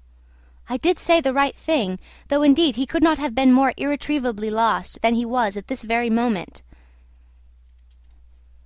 when the foundations of our intimacy were being laid, to endure, even to the end, even beyond. "I had immense plans," he muttered irresolutely. "Yes," said I, "but if you try to shout, I'll smash your head with—" There was not a stick or a stone near. "I will throttle you for good," I corrected myself. "I was on the threshold of great things," he pleaded, in a voice of longing, with a wistfulness of tone that made my blood run cold. "And now for this stupid scoundrel—" "Your success in Europe is assured in any case," I affirmed steadily. I did not want to have the throttling of him, you understand, and indeed it would have been very little use for any practical purpose. I tried to break the spell, the heavy, mute spell of the wilderness, that seemed to draw him to its pitiless breast by the awakening of forgotten and brutal instincts, by the memory of gratified and monstrous passions. This alone, I was convinced, had driven him out to the edge of the forest, to the bush, towards the gleam of fires, the throb of drums, the drone of weird incantations. This alone had beguiled his unlawful soul beyond the bounds of permitted aspirations. And don't you see, the terror of the position was not in being knocked on the head, although I had a very lively sense of that danger too, but in this, that I had to deal with a being to whom I could not appeal in the name of anything high or low. I had, even like the niggers, to invoke him, himself, his own exalted and incredible degradation. There was nothing either above or below him, and I knew it.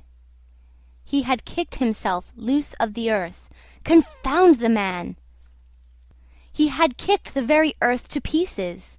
He was alone, and I before him did not know whether I stood on the ground or floated in the air.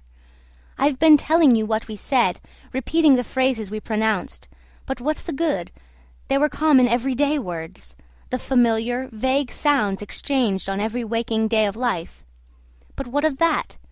They had behind them, to my mind, the terrific suggestiveness of words heard in dreams, of phrases spoken in nightmares. Soul! If anybody ever struggled with a soul, I am the man. And I wasn't arguing with a lunatic either. Believe me or not, his intelligence was perfectly clear, concentrated, it is true, upon himself with horrible intensity, yet clear. And therein was my only chance, barring, of course, the killing him there and then, which wasn't so good on account of unavoidable noise. But his soul was mad.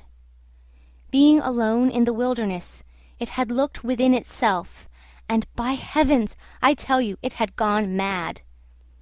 I had, for my sins I suppose, to go through the ordeal of looking into it myself. No eloquence could have been so withering to one's belief in mankind as his final burst of sincerity. He struggled within himself too. I saw it, I heard it. I saw the inconceivable mystery of a soul that knew no restraint, no faith, and no fear, yet struggling blindly with itself.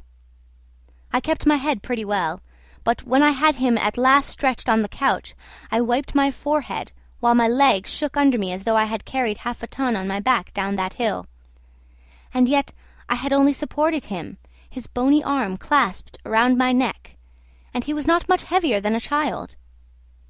When next day we left at noon, the crowd, of whose presence behind the curtain of trees I had been acutely conscious of all the time, flowed out of the woods again, filling the clearing, covered the slope with a mass of naked, breathing, quivering bronzed bodies. I steamed up a bit, then swung downstream, and 2,000 eyes followed the evolutions of the splashing, thumping, fierce river demon, beating the water with its terrible tail and breathing black smoke into the air. In front of the first rank, along the river, 3 men plastered with bright red earth from head to foot strutted to and fro restlessly. When we came abreast again, they faced the river, stamped their feet, nodded their horned heads, swayed their scarlet bodies. They shook towards the fierce river demon a bunch of black feathers, a mangy skin with a pendant tail, something that looked like a dried gourd. They shouted periodically together strings of amazing words that resembled no sounds of human language. And the deep murmurs of the crowd, interrupted suddenly, were like the responses of some satanic litany. We had carried Kurtz into the pilot-house. There was more air there. Lying on the couch, he stared through the open shutter. There was an eddy on the mass of human bodies, and the woman with helmeted head and tawny cheeks rushed out to the very brink of the stream. She put out her hands, shouting something, and all that wild mob took up the shout in a roaring chorus of articulated, rapid, breathless utterance. "Do you understand this?" I asked. He kept on looking out past me with fiery, longing eyes, with a mingled expression of wistfulness and hate.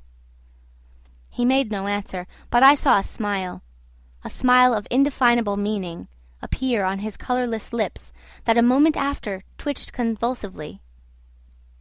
"Do I not?" he said slowly, gasping, as if the words had been torn out of him by a supernatural power. I pulled the string of the whistle, and I did this because I saw the pilgrims on deck getting out their rifles with an air of anticipating a jolly lark. At the sudden screech there was a movement of abject terror through that wedged mass of bodies. Don't you frighten them away," cried someone on deck disconsolately. I pulled the string time after time.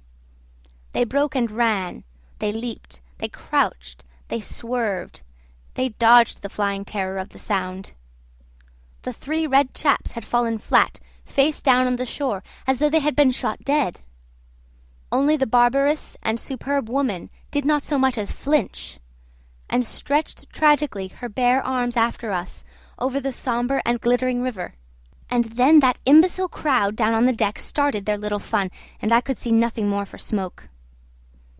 The brown current ran swiftly out of the heart of darkness, bearing us down towards the sea with twice the speed of our upward progress, and Kurtz's life was running swiftly too, ebbing out of his heart into the sea of inexorable time.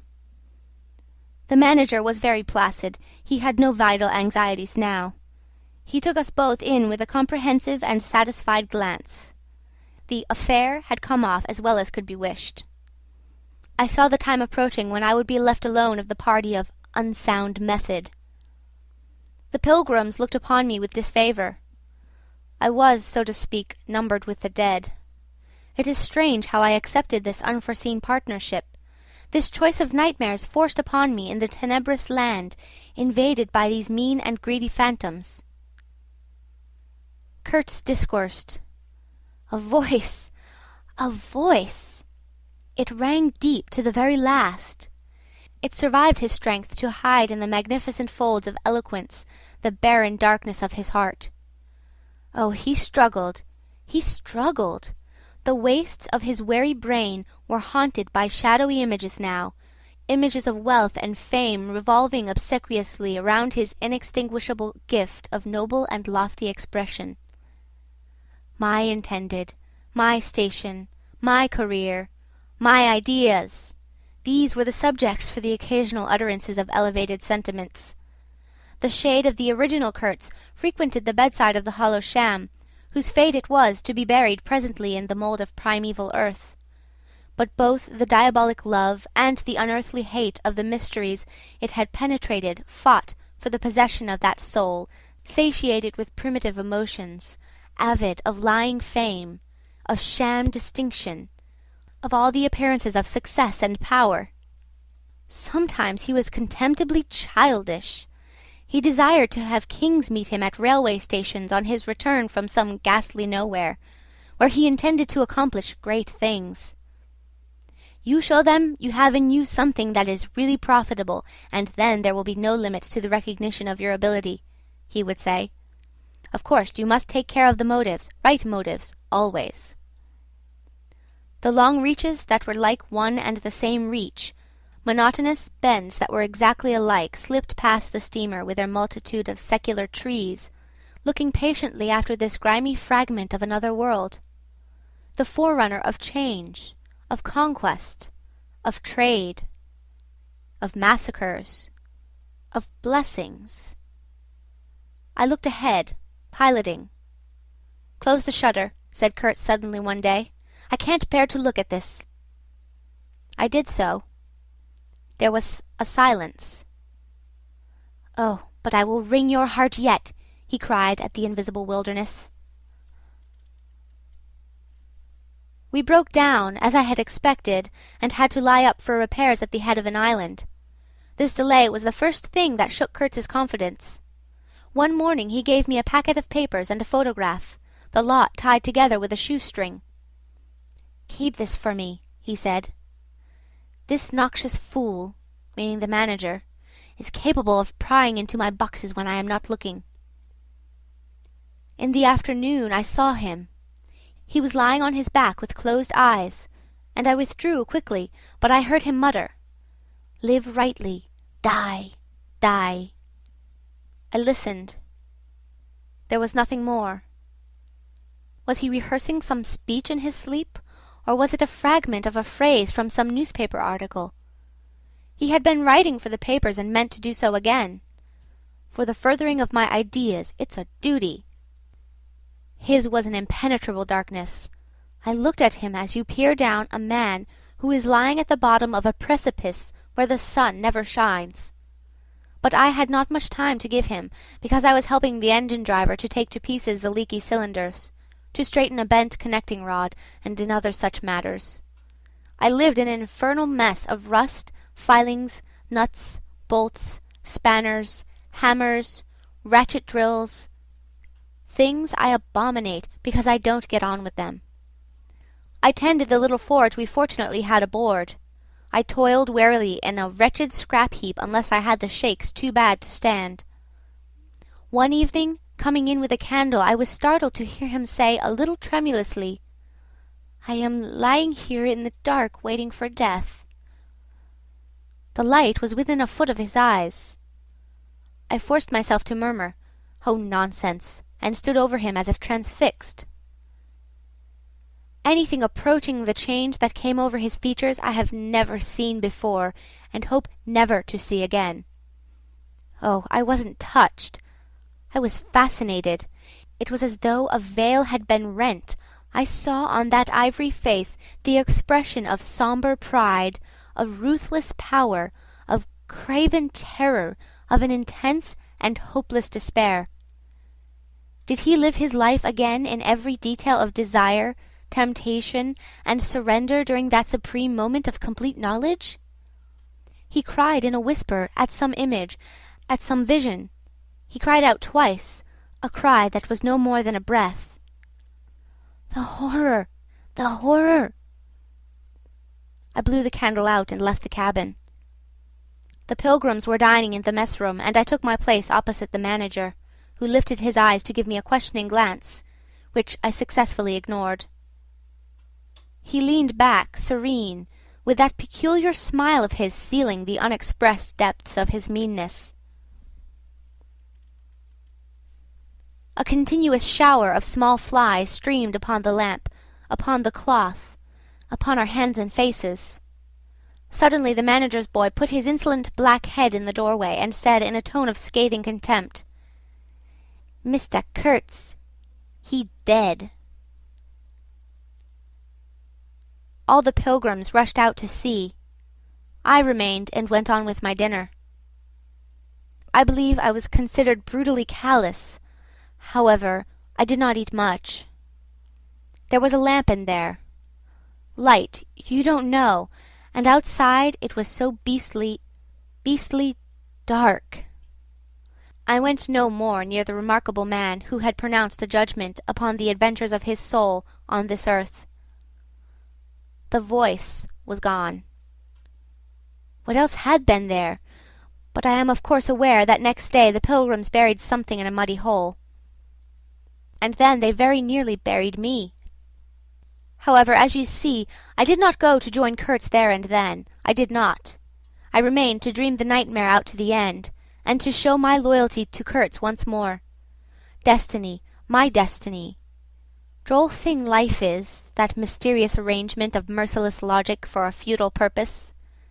The most you can hope from it is some knowledge of yourself, that comes too late, a crop of unextinguishable regrets.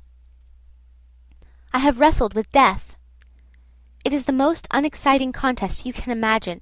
It takes place in an impalpable greyness, with nothing underfoot, with nothing around, without spectators, without clamour, without glory, without the great desire of victory, without the great fear of defeat, in a sickly atmosphere of tepid scepticism, without much belief in your own right, and still less in that of your adversary. If such is the form of ultimate wisdom, then life is a greater riddle than some of us think it to be. I was within a hair's breadth of the last opportunity for pronouncement, and I found with humiliation that probably I would have nothing to say. This is the reason why I affirm that Kurtz was a remarkable man. He had something to say. He said it. Since I had peeped over the edge myself, I understood better the meaning of his stare, that could not see the flame of the candle, but was wide enough to embrace the whole universe, piercing enough to penetrate all the hearts that beat in the darkness. He had summed up. He had judged. The horror! He was a remarkable man. After all, this was the expression of some sort of belief. It had candour, it had conviction, it had a vibrating note of revolt in its whisper, it had the appalling face of a glimpsed truth, the strange commingling of desire and hate. And it is not my own extremity I remember best. A vision of greyness without form, filled with physical pain, and a careless contempt for the evanescence of all things, even of this pain itself. No, it is his extremity that I seem to have lived through. True, he had made that last stride. He had stepped over the edge, while I had been permitted to draw back my hesitating foot. And perhaps in this is the whole difference. Perhaps all the wisdom, and all truth, and all sincerity, are just compressed into that inappreciable moment of time in which we step over the threshold of the invisible. Perhaps! I like to think my summing up would not have been a word of careless contempt. Better his cry, much better. It was an affirmation, a moral victory paid for by innumerable defeats, by abominable terrors, by abominable satisfactions. But it was a victory. That is why I have remained loyal to Kurtz to the last, and even beyond, when a long time after I heard once more, not his own voice, but the echo of his magnificent eloquence thrown to me from a soul as translucently pure as a cliff of crystal. No, they did not bury me, though there is a period of time which I remember mistily, with a shuddering wonder, like a passage through some inconceivable world that had no hope in it and no desire. I found myself back in the sepulchral city, resenting the sight of people hurrying through the streets to filch a little money from each other, to devour their infamous cookery, to gulp their unwholesome beer, to dream their insignificant and silly dreams. They trespassed upon my thoughts. They were intruders whose knowledge of life was to me an irritating pretence, because I felt so sure they could not possibly know the things I knew. Their bearing, which was simply the bearing of commonplace individuals, going about their business in the assurance of perfect safety, was offensive to me like the outrageous flauntings of folly in the face of a danger it is unable to comprehend. I had no particular desire to enlighten them, but I had some difficulty in restraining myself from laughing in their faces, so full of stupid importance. I dare say I was not very well at that time. I tottered about the streets. There were various affairs to settle, grinning bitterly at perfectly respectable persons. I admit my behaviour was inexcusable, but then my temperature was seldom normal in these days. My dear aunt's endeavours to nurse up my strength seemed altogether beside the mark. It was not my strength that wanted nursing. It was my imagination that wanted soothing. I kept the bundle of papers given me by Kurtz, not knowing exactly what to do with it. His mother had died lately, watched over, as I was told, by his intended. A clean-shaved man, with an official manner and wearing gold-rimmed spectacles, called on me one day and made inquiries, at first circuitous and afterwards suavely pressing, about what he was pleased to denominate certain documents. I was not surprised, because I had had 2 rows with the manager on the subject out there. I had refused to give up the smallest scrap out of that package, and I took the same attitude with the spectacled man. He became darkly menacing at last, and with much heat argued that the company had the right to every bit of information about its territories. And, said he, Mr. Kurtz's knowledge of unexplored regions must have been necessarily extensive and peculiar, owing to his great abilities and to the deplorable circumstances in which he had been placed. Therefore, I assured him Mr. Kurtz's knowledge, however extensive, did not bear upon the problems of commerce or administration. He invoked then the name of science. It would be an incalculable loss if, etc., etc. I offered him the report on the suppression of savage customs, with the postscriptum torn off. He took it up eagerly, but ended up by sniffing at it with an air of contempt. "This is not what we had a right to expect," he remarked. "Expect nothing else," I said. "There are only private letters." He withdrew upon some threat of legal proceedings, and I saw him no more. But another fellow, calling himself Kurtz's cousin, appeared 2 days later, and was anxious to hear all the details about his dear relative's last moments. Incidentally, he gave me to understand that Kurtz had been essentially a great musician. "There was the making of an immense success," said the man, who was an organist, I believe, with lank grey hair flowing over a greasy coat-collar. I had no reason to doubt his statement, and to this day I am unable to say what was Kurtz's profession, whether he ever had any, which was the greatest of his talents. I had taken him for a painter who wrote for the papers, or else for a journalist who could paint, but even the cousin, who took snuff during the interview, could not tell me what he had been exactly. He was a universal genius. On that point I agreed with the old chap, who thereupon blew his nose noisily into a large cotton handkerchief, and withdrew in senile agitation, bearing off some family letters and memoranda without importance. Ultimately, a journalist, anxious to know something of the fate of his dear colleague, turned up. This visitor informed me Kurtz's proper sphere ought to have been politics, on the popular side. He had furry, straight eyebrows, bristly hair cropped short, an eyeglass on a broad ribbon, and, becoming expansive, confessed his opinion that Kurtz really couldn't write a bit. But heavens, how that man could talk! He electrified large meetings. He had faith. Don't you see? He had the faith. He could get himself to believe anything, anything. He would have been a splendid leader of an extreme party. "What party?" I asked. "Any party," answered the other. He was an extremist. Did I not think so? I assented. Did I know, he asked, with a sudden flash of curiosity, what it was that had induced him to go out there? Yes, said I, and forthwith handed him the famous report for publication, if he thought fit. He glanced through it hurriedly, mumbling all the time, judged, it would do, and took himself off with this plunder. Thus I was left at last with a slim packet of letters and the girl's portrait. She struck me as beautiful. I mean, she had a beautiful expression. I know that the sunlight can be made to lie, too, yet one felt that no manipulation of light and pose could have conveyed the delicate shade of truthfulness upon those features. She seemed ready to listen without mental reservation, without suspicion, without a thought for herself. I concluded I would go and give her back her portrait and those letters myself. Curiosity? Yes, and also some other feeling, perhaps. All that had been Kurtz's had passed out of my hands.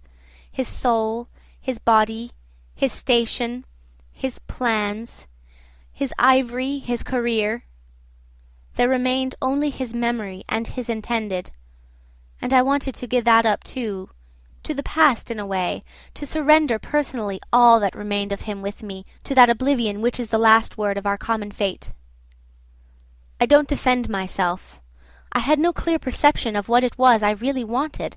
Perhaps it was an impulse of unconscious loyalty, or the fulfillment of one of those ironic necessities that lurk in the facts of human existence. I don't know. I can't tell. But I went. I thought his memory was like the other memories of the dead that accumulate in every man's life. A vague impress on the brain of shadows that had fallen on it in their swift and final passage. But before the high and ponderous door, between the tall houses of a street as still and decorous as a well-kept alley in a cemetery, I had a vision of him on a stretcher, opening his mouth voraciously, as if to devour all the earth with all its mankind. He lived then before me. He lived as much as he had ever lived, a shadow insatiable of splendid appearances, of frightful realities, a shadow darker than the shadow of the night, and draped nobly in the folds of a gorgeous eloquence. The vision seemed to enter the house with me, the stretcher, the phantom-bearers, the wild crowd of obedient worshippers, the gloom of the forest, the glitter of the reach between the murky bends, the beat of the drum, regular and muffled like the beating of a heart, the heart of a conquering darkness. It was a moment of triumph for the wilderness, an invading and vengeful rush which, it seemed to me, I would have to keep back alone for the salvation of another soul. And the memory of what I had heard him say afar there, with the horned shapes stirring at my back in the glow of fires, within the patient woods, those broken phrases came back to me, were heard again in their ominous and terrifying simplicity. I remembered his abject pleading, his abject threats, the colossal scale of his vile desires, the meanness, the torment, the tempestuous anguish of his soul. And later on I seemed to see his collected languid manner when he said one day, "This lot of ivory now is really mine. The company did not pay for it. I collected it myself at a very great personal risk. I am afraid they will try to claim it as theirs, though." It is a difficult case. What do you think I ought to do? Resist? Eh? I want no more than justice. He wanted no more than justice. No more than justice. I rang the bell before a mahogany door on the first floor, and while I waited, he seemed to stare at me out of the glassy panel. Stare with that wide and immense stare embracing, condemning, loathing all the universe. I seemed to hear the whispered cry, "The horror! The horror!" The dusk was falling. I had to wait in a lofty drawing-room with 3 long windows from floor to ceiling that were like 3 luminous and bedraped columns. The bent gilt legs and backs of the furniture shone in indistinct curves. The tall marble fireplace had a cold and monumental whiteness. A grand piano stood massively in a corner, with dark gleams on the flat surfaces, like a sombre and polished sarcophagus. A high door opened, closed. I rose. She came forward, all in black, with a pale head, floating towards me in the dusk. She was in mourning. It was more than a year since his death, more than a year since the news came. She seemed as though she would remember and mourn forever. She took both my hands in hers and murmured, "I had heard you were coming." I noticed she was not very young, I mean not girlish. She had a mature capacity for fidelity, for belief, for suffering. The room seemed to have grown darker, as if all the sad light of the cloudy evening had taken refuge on her forehead. This fair hair, this pale visage, this pure brow seemed surrounded by an ashy halo from which the dark eyes looked out at me. Their glance was guileless, profound, confident, and trustful. She carried her sorrowful head as though she were proud of that sorrow, as though she would say, I alone know how to mourn for him as he deserves." But while we were still shaking hands, such a look of awful desolation came upon her face that I perceived she was one of those creatures that are not the playthings of time. For her, he had died only yesterday, and by Jove, the impression was so powerful that for me too, he seemed to have died only yesterday, nay, this very minute. I saw her and him in the same instant of time. His death and her sorrow, I saw her sorrow in the very moment of his death. Do you understand? I saw them together, I heard them together. She had said, with a deep catch of the breath, "I have survived," while my strained ears seemed to hear distinctly, mingled with her tone of despairing regret, the summing up whisper of his eternal condemnation. I asked myself what I was doing there, with a sensation of panic in my heart, as though I had blundered into a place of cruel and absurd mysteries, not fit for a human being to behold. She motioned me to a chair. We sat down. I laid the packet gently on the little table, and she put her hand over it. "You knew him well," she murmured, after a moment of mourning silence. "Intimacy grows quickly out there," I said. "I knew him as well as it is possible for one man to know another." "And you admired him," she said. "It was impossible to know him and not to admire him, was it?" "He was a remarkable man," I said unsteadily. Then, before the appealing fixity of her gaze, that seemed to watch for more words on my lips, I went on. It was impossible not to." "Love him," she finished eagerly, silencing me into an appalled dumbness. "How true, how true! But when you think that no one knew him so well as I had all his noble confidence. I knew him best." "You knew him best," I repeated. And perhaps she did.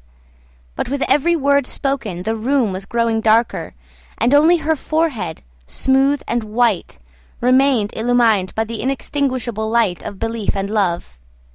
"You were his friend," she went on. "His friend," she repeated, a little louder. "You must have been if he had given you this and sent you to me. I feel I can speak to you, and oh, I must speak. I want you who have heard his last words, to know I have been worthy of him. It is not pride. Yes, I am proud to know I understood him better than anyone on earth.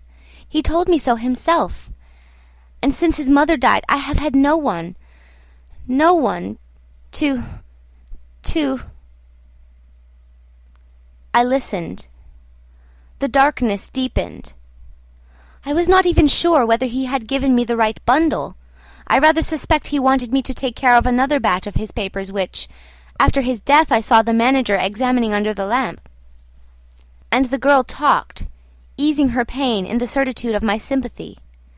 She talked as thirsty men drink. I had heard that her engagement with Kurtz had been disapproved by her people.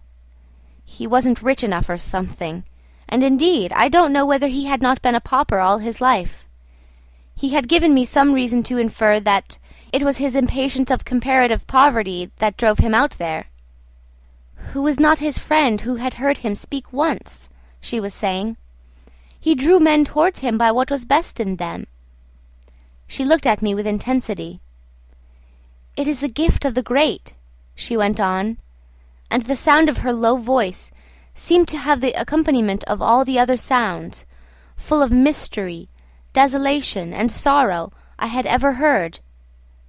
The ripple of the river, the soughing of the trees swayed by the wind, the murmurs of the crowds, the faint ring of incomprehensible words cried from afar, the whisper of a voice speaking from beyond the threshold of an eternal darkness. "But you have heard him, you know," she cried. "Yes, I know," I said with something like despair in my heart, but bowing my head before the faith that was in her, before that great and saving illusion that shone with an unearthly glow in the darkness, in the triumphant darkness from which I could not have defended her, from which I could not even defend myself. "What a loss to me, to us," she corrected herself with beautiful generosity, then added in a murmur, "to the world." By the last gleams of twilight I could see the glitter of her eyes, full of tears that would not fall. "I have been very happy, very fortunate, very proud," she went on. "Too fortunate, too happy for a little while. And now I am unhappy for life." She stood up. Her fair hair seemed to catch all the remaining light in a glimmer of gold. I rose, too. "And all of this," she went on mournfully, "all of his promise, and all of his greatness, of his generous mind, of his noble heart, nothing remains, nothing but a memory. You and I—" "We shall always remember him," I said hastily. "No," she cried. "It is impossible that all this should be lost, that such a life should be sacrificed to leave nothing but sorrow. You know what vast plans he had. I knew of them too. I could not perhaps understand, but others knew of them. Something must remain. His words, at least, have not died." "His words will remain," I said. "And his example," she whispered to herself. "Men looked up to him. His goodness shone in every act." "His example, true," I said. "His example, too. Yes, his example, I forgot that." "But I do not. I cannot believe, not yet. I cannot believe that I shall never see him again, that nobody will see him again. Never, never, never." She put out her arms as if after a retreating figure, stretching them back with clasped, pale hands across the fading and narrow sheen of the window. Never see him! I saw him clearly enough then. I shall see this eloquent phantom as long as I live, and I shall see her, too, a tragic and familiar shade, resembling in this gesture another one, tragic also, and bedecked with powerless charms, stretching bare brown arms over the glitter of the infernal stream, the stream of darkness. She said suddenly, very low, "He died as he lived." "His end," said I, with dull anger stirring in me, "was in every way worthy of his life." "And I was not with him," she murmured. My anger subsided before a feeling of infinite pity. "Everything that could be done," I mumbled. "Ah, but I believed in him more than anyone on earth, more than his own mother, more than himself. He needed me. I would have treasured every sigh, every word, every sign, every glance." I felt like a chill grip on my chest. "Don't," I said in a muffled voice. "Forgive me. I have mourned so long in silence. In silence. You were with him to the last? I think of his loneliness. Nobody near to understand him as I would have understood. Perhaps no one to hear... To the very end," I said shakily. "I heard his very last words." I stopped in a fright. "Repeat them," she murmured in a heartbroken tone. I want something to live with."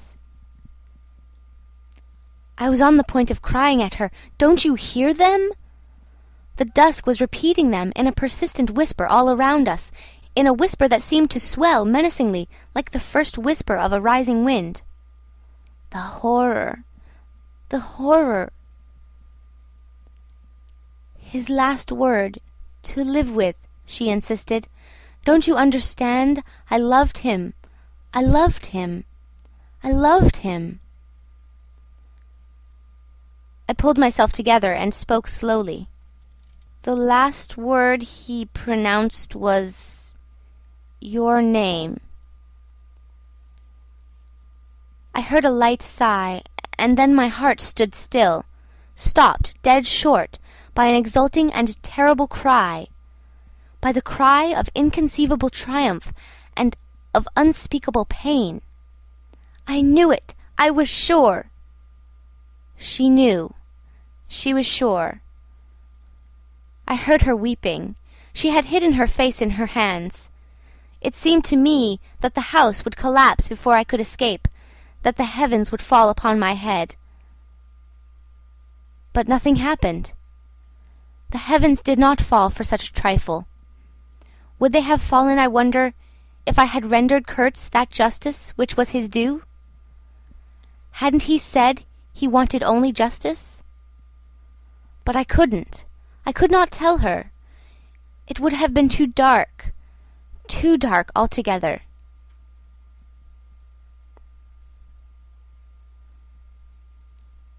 Marlowe ceased and sat apart, indistinct and silent, in the pose of a meditating Buddha. Nobody moved for a time. "We have lost the first of the ebb," said the director suddenly.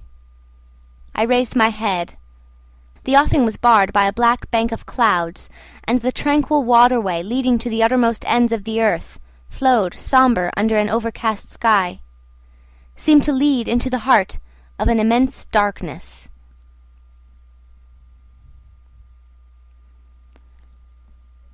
End of Heart of Darkness by Joseph Conrad.